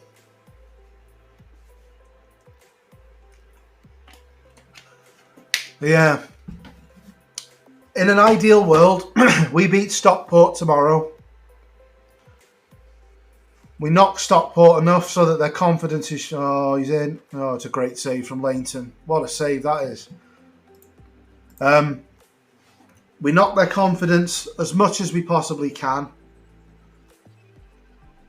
beat them comfortably, go ahead of them in the league on goal difference, because then we'd be level on points. They've then got Torquay in a game in hand on, I think it's Wednesday or Tuesday next week. They've got them at home, and Torquay are rubbish away, but we need a miracle, and we need Torquay to draw or lose with them. And then in the last game of the season, we'd be level on points. We'd have a superior goal difference, but they might be a point ahead if they draw. So if they drew against Halifax, who are a very good team themselves, at home on the last day of the league, and we beat Dagenham and Redbridge away, we would win the league and avoid the horrible, horrible playoffs.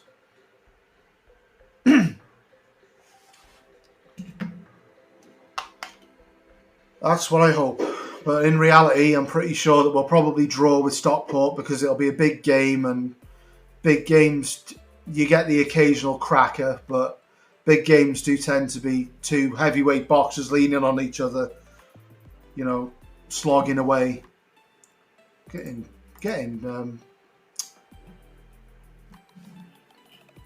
matched at the very least here by Weymouth. They've got better XG. Need to give them a good shouting at half time. Lennon's doing well though, which is interesting. Yeah. And then Schmangas scored for Chesterfield. I've seen that a lot this season. Until he got injured. Yeah. We just got to get ourselves out of this league, and then you can do things like build an academy again and all that sort of stuff, because when you're in the conference... Oh, it's going well, thank you. I've had quite a few viewers this morning. I've only just started streaming. Oh God, what am I doing? I'm making mistakes. I only started streaming 2 or 3 weeks ago. And I've had quite a few viewers this morning. I've gained a few followers and stuff, so it's cool. I had a Man United fan for the first half an hour, so I was explaining how terrible their owners were to them.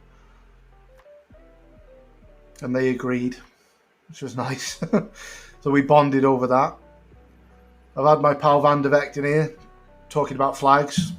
I take a Welsh flag with me everywhere, obviously. Yeah, I've enjoyed the stream this morning. It's been great. I could do with Wrexham doing a little bit better. They're not doing too well at the moment. No, forget that. Strongest team is strongest team. Have some faith in them.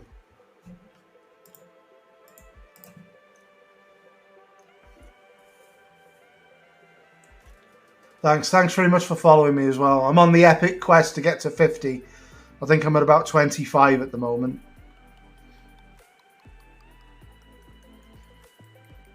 Yeah, I've done some draft tournaments. I did down the local the other week because they had someone drop out, so I jumped in and did that, and I had fun. Came last, but it was Danish, the Danish First Division, German Second Division, and MLS. Oh, Harry Lennon nearly. So I had no time to prepare for it. So I ended up with like Higuain and Chicharito and all them sort of people, just because I'd heard of them. I didn't have any time to prepare, so I think I drew a couple of games. I didn't win any. Oh, I did win one. Did I win one? No, I can't remember now.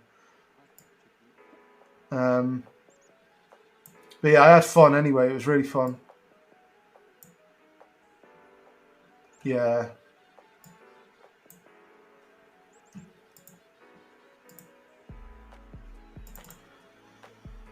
Right.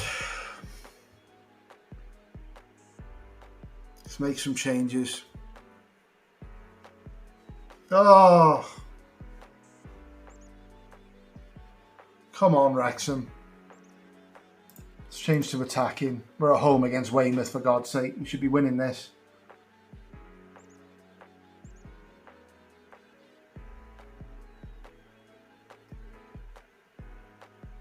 Yeah, I mean they've got it pretty right, I would say, based on what I've seen of the National League. And I am an expert on National League football.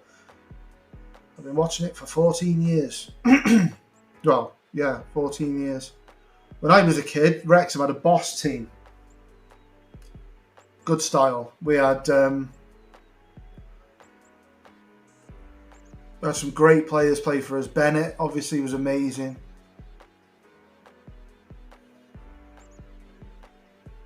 Okay, I'll have a look at that when I come off. Thank you. Yeah, I have applied for a few tournaments, and I'm getting better at drafting. It's the sort of thing that you need to prepare. You can know about football and you can know about players, but unless you know what works well with the match engine, you can get absolutely pummeled by people. I remember Richarlison absolutely decimating me the other week in a tournament. I didn't quite understand why. I had Laporte. Who did I have? I had Laporte up against him, and Laporte was just getting absolutely wrecked by him. And I picked Kasper Schmeichel for a tournament as well as my goalkeeper, and he was literally diving over the ball constantly all the time. I mean, he's a pretty good goalkeeper in real life, isn't he? So I live and learn. I'll get better.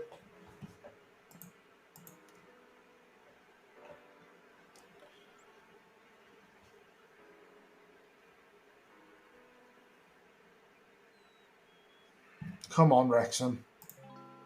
Let's shoot on sight. See if we can just get Mullin to score. Well, Mullin's gone off. Jarvis or Jones or Palmer or someone to just score a screamer.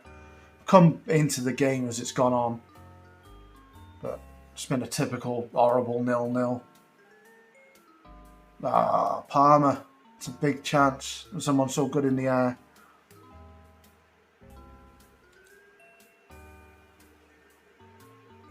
But yeah, drafting is fun. It's nice to have the interaction with playing with other people, isn't it? On here.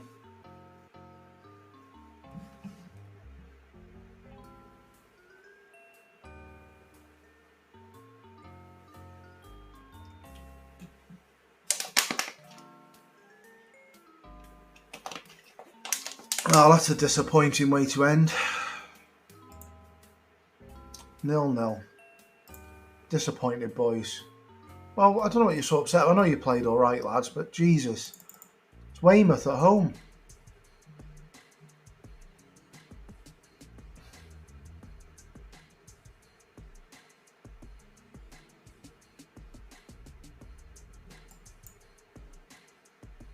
I mean, their depiction of the racecourse is quite nice as well. They seem to have got that pretty spot on. Although, of course, in real life, that stand at the back there, the cop stand, where I used to stand as a kid, has been condemned. So nobody's standing on there in real life. We have to sit in the seats. Well, it's a perfect opportunity here to... Well, Kevin Russell's excited. Fun fact, I played football, me and my brother, once with Kevin Russell. Because my nan lived in Bryn Offa, which is a little part of Wrexham. And Kevin lived in Wrexham when he was on the coaching staff. I'm pretty sure it was, when I was about 12. And he lived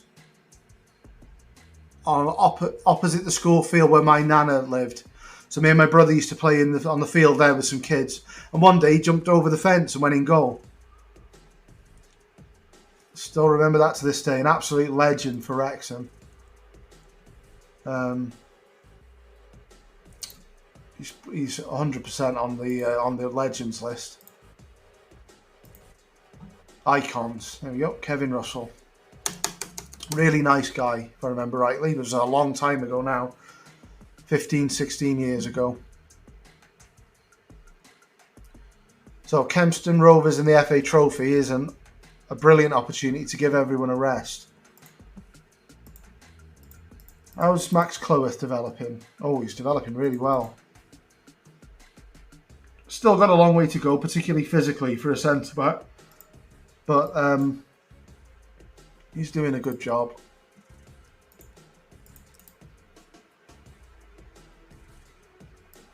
Give these 3 days off.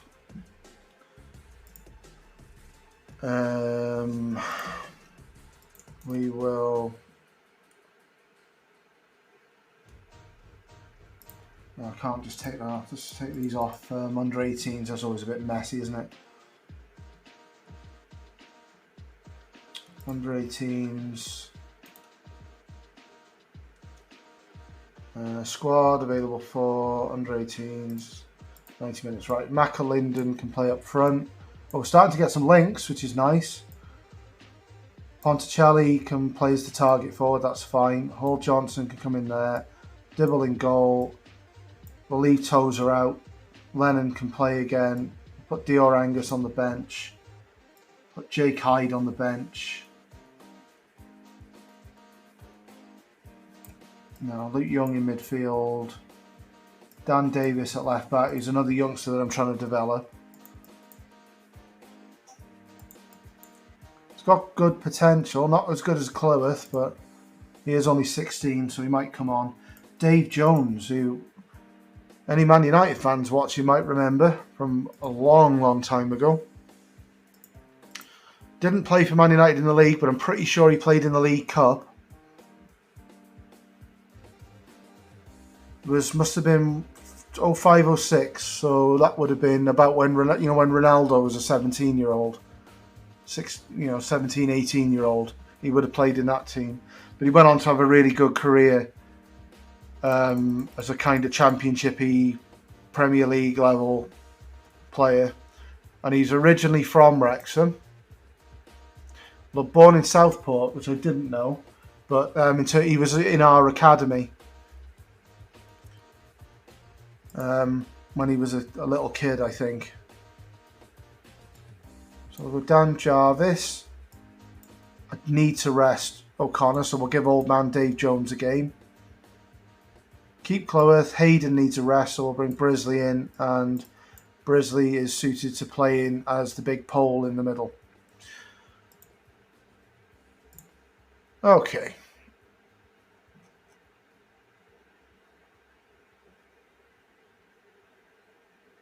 Oh, Tyler French.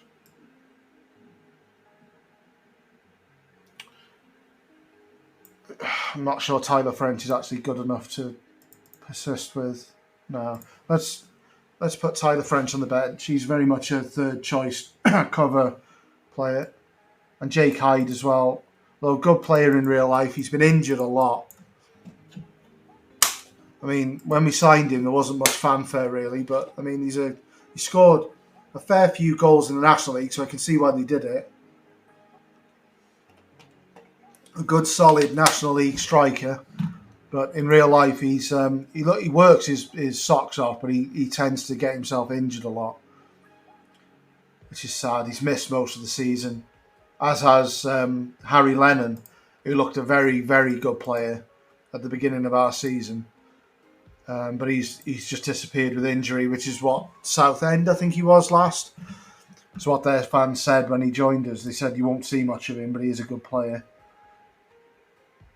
Okay, so let's leave Bryce out completely. And we'll go with that for the Kempston Rovers game.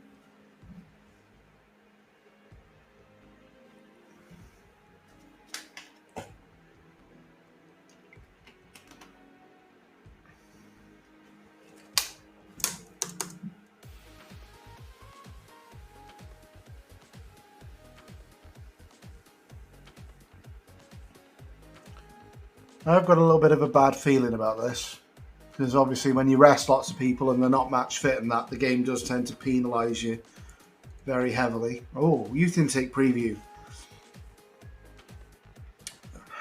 Meh. Lots of C's. And I need these to be good. We are working on improving the training facilities. Shall we ask them to do the...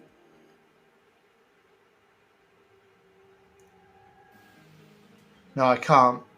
Yeah, it hasn't let me do youth level yet.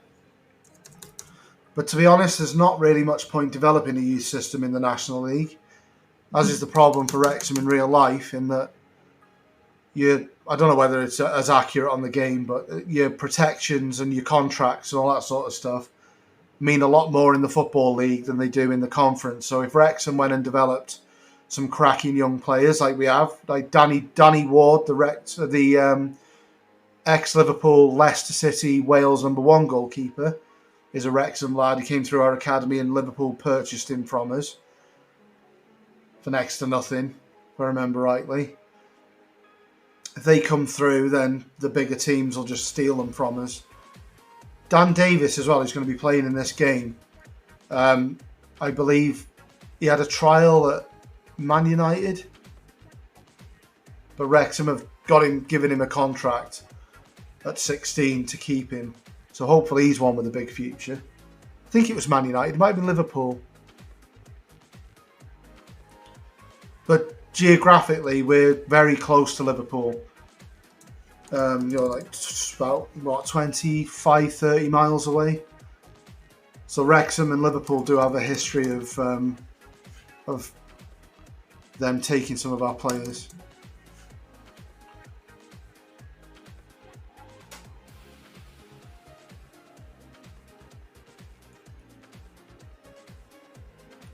I suppose because when you're trying to develop little kids in your training academy, you need them to be local to your team, don't you? So I suppose if you're travelling from Wrexham to Liverpool 3 or 4 times a week, it's not such a bad commute for parents taking their kids to play for them.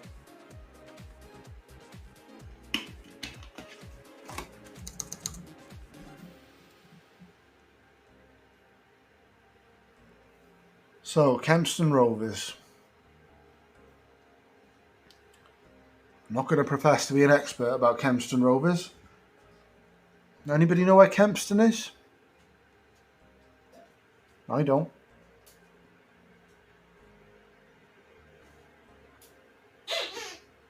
Sounds like it's in London somewhere to me. So we've got a televised match there, which is cool.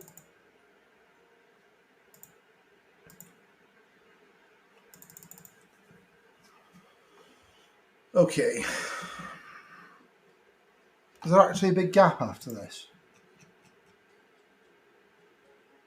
Yeah, fairly big.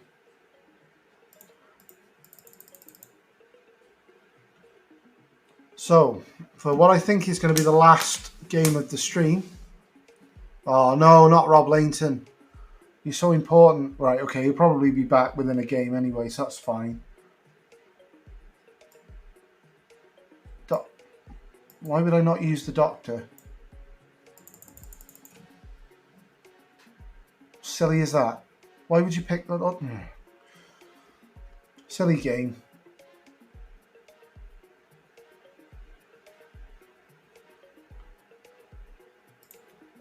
Sorry, French, you're just never going to make it.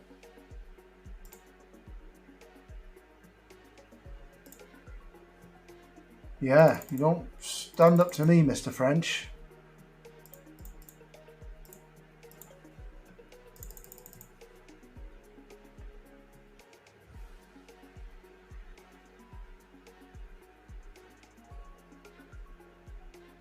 So Kempston Rovers, big game for the start of next stream against Solihull Moors,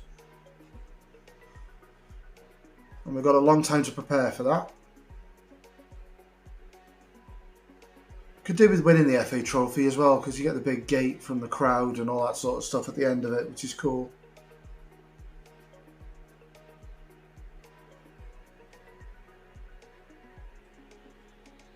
Come on, game. What's happening on the 18th of December?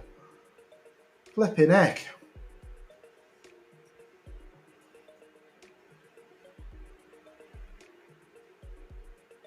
Come on. Right. So, Kempston FA Trophy. Let's go.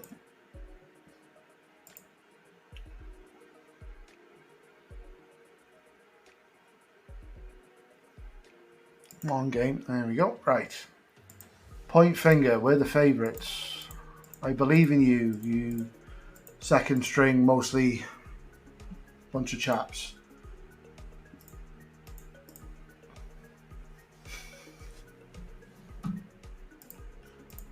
I think we'll key highlight this one, seeing as it's the FA Trophy.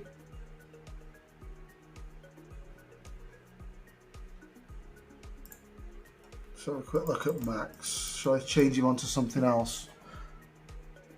His strength is getting much better, which is what we're working on, which I think he needs a lot. He also needs passing. So we'll switch you now onto passing.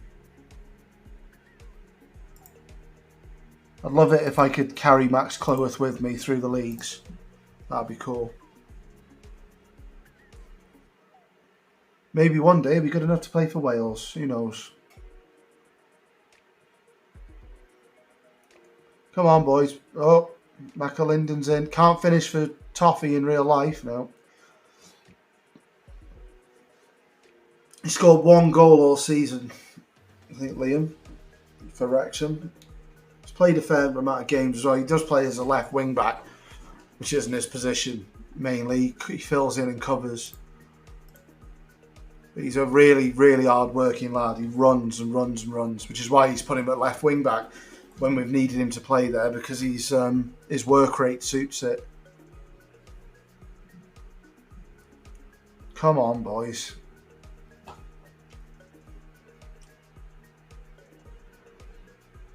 Ponticelli. Oh, it's another save.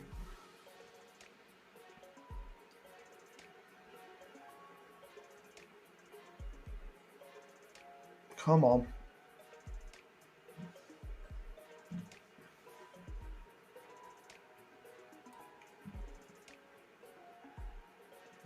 I mean, we may as well go attacking here because they're not doing anything. They're just sitting back. 48% possession, though. Fair play. And they've had a shot. You know, Dibble isn't the best goalkeeper. He's a good shot stopper in real life, but on this, he's criminally underrated. So any injuries to Rob Lainton are terrible. Reflexes 8 is cruel because he is a very good shot stopper. But he's the son of Andy Dibble, who was a bit of a legend for Wrexham. Played for Wrexham right at the end of his career. And he was the goalkeeper when I used to go as a kid. Played for Manchester City in the Premier League for a while. I think he made a famous howler, if I remember right. But he was a good goalkeeper. By the time he was playing for Wrexham, he had no athleticism left at all, really. But his positioning and, you know, like command of his area, and he could position himself well enough so that he could get away with it. And he made some good saves and stuff. But presumably Christian's only here because of his dad, really.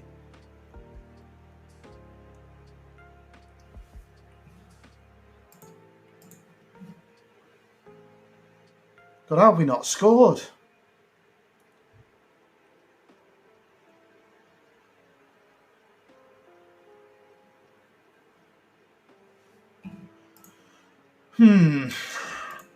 Not happy. High for McAlinden, maybe?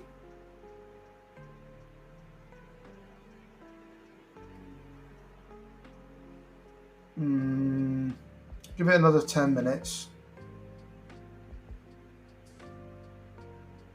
Dave Jones is doing well. In fact, Dave Jones played, I think he played 1 game for Wrexham this season, maybe 2 games. No, he scored in a game as well, which was, I think, the first game of the season. But he came on as a sub in a game at home very early in the season and got 2 yellow cards in the space of about 3 minutes for not being able to run after people and pulling them down because he was panicking. It's bizarre for somebody as experienced as he was, but ever since he's not been picked. He's just a coach. Oh, Liam. I had faith in you and you did me well. Thank you, Liam.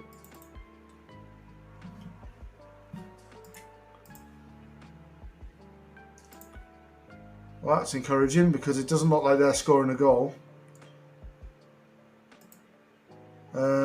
Let's give Cloworth a little rest. We'll bring French on.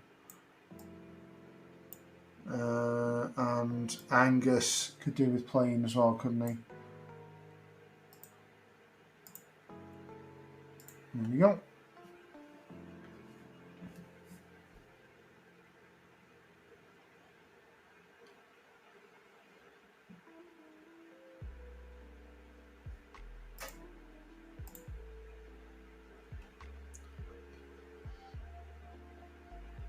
Cruising through. Got some youngsters playing, which is nice.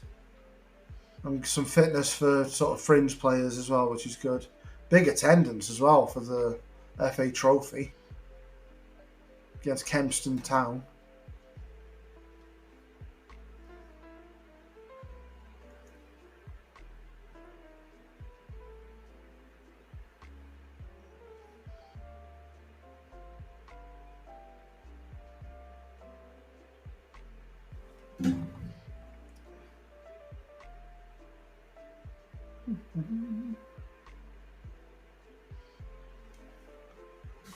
Oh, I didn't see that. Red card. That'll help a little bit as well. Is there anyone else who needs a game? No. No, I'm happy with this. We'll just leave this till the end of the game now. Should quite comfortably see it out.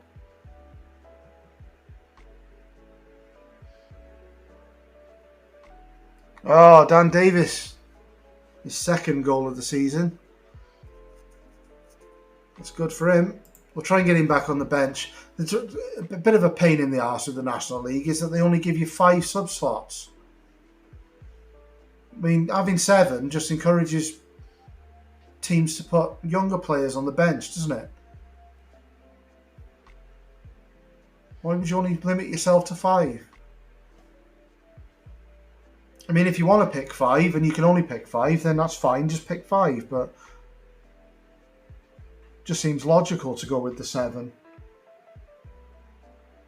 Luke Young with a good goal. Good work from Hall Johnson, which is encouraging. Wasn't a natural right wing back on the game, which is a bit daft, seeing as he played there all last season for Wrexham. We're gaining some momentum now as the team starts to learn to play with each other. That should have been a goal for old Dave Jones.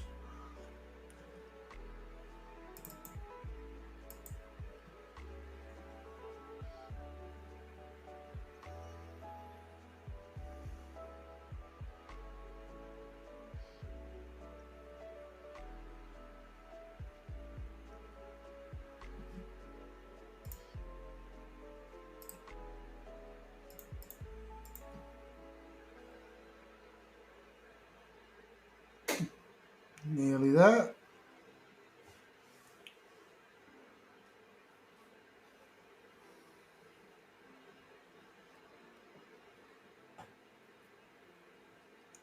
Brisley's done well as well, which is encouraging. In real life, I think Brisley's played twice for Wrexham. It's quite a decent centre-back that they brought in, presumably as backup to Ben Tozer, who's played every minute of every game because he's like the sort of dictatorial leader in the back line that we've got, and he's so important that we can't ever really rest Tozer.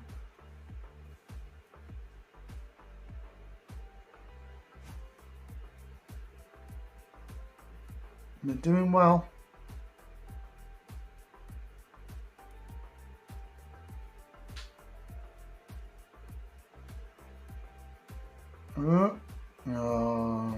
It's a free kick, is it?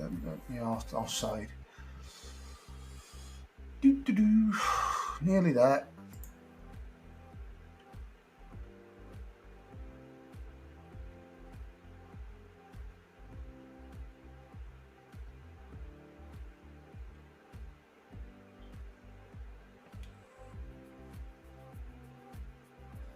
And that's the last match of the stream done, and we've ended on a high there. I was a bit worried about that match, but we played really well with the second string, which is encouraging. Well, thank you very much for joining me this Saturday morning in the UK. I've had a good stream. Quite a few people have come in and watched. I've gained a few followers. So, very successful stream. Thank you ever so much. And I'll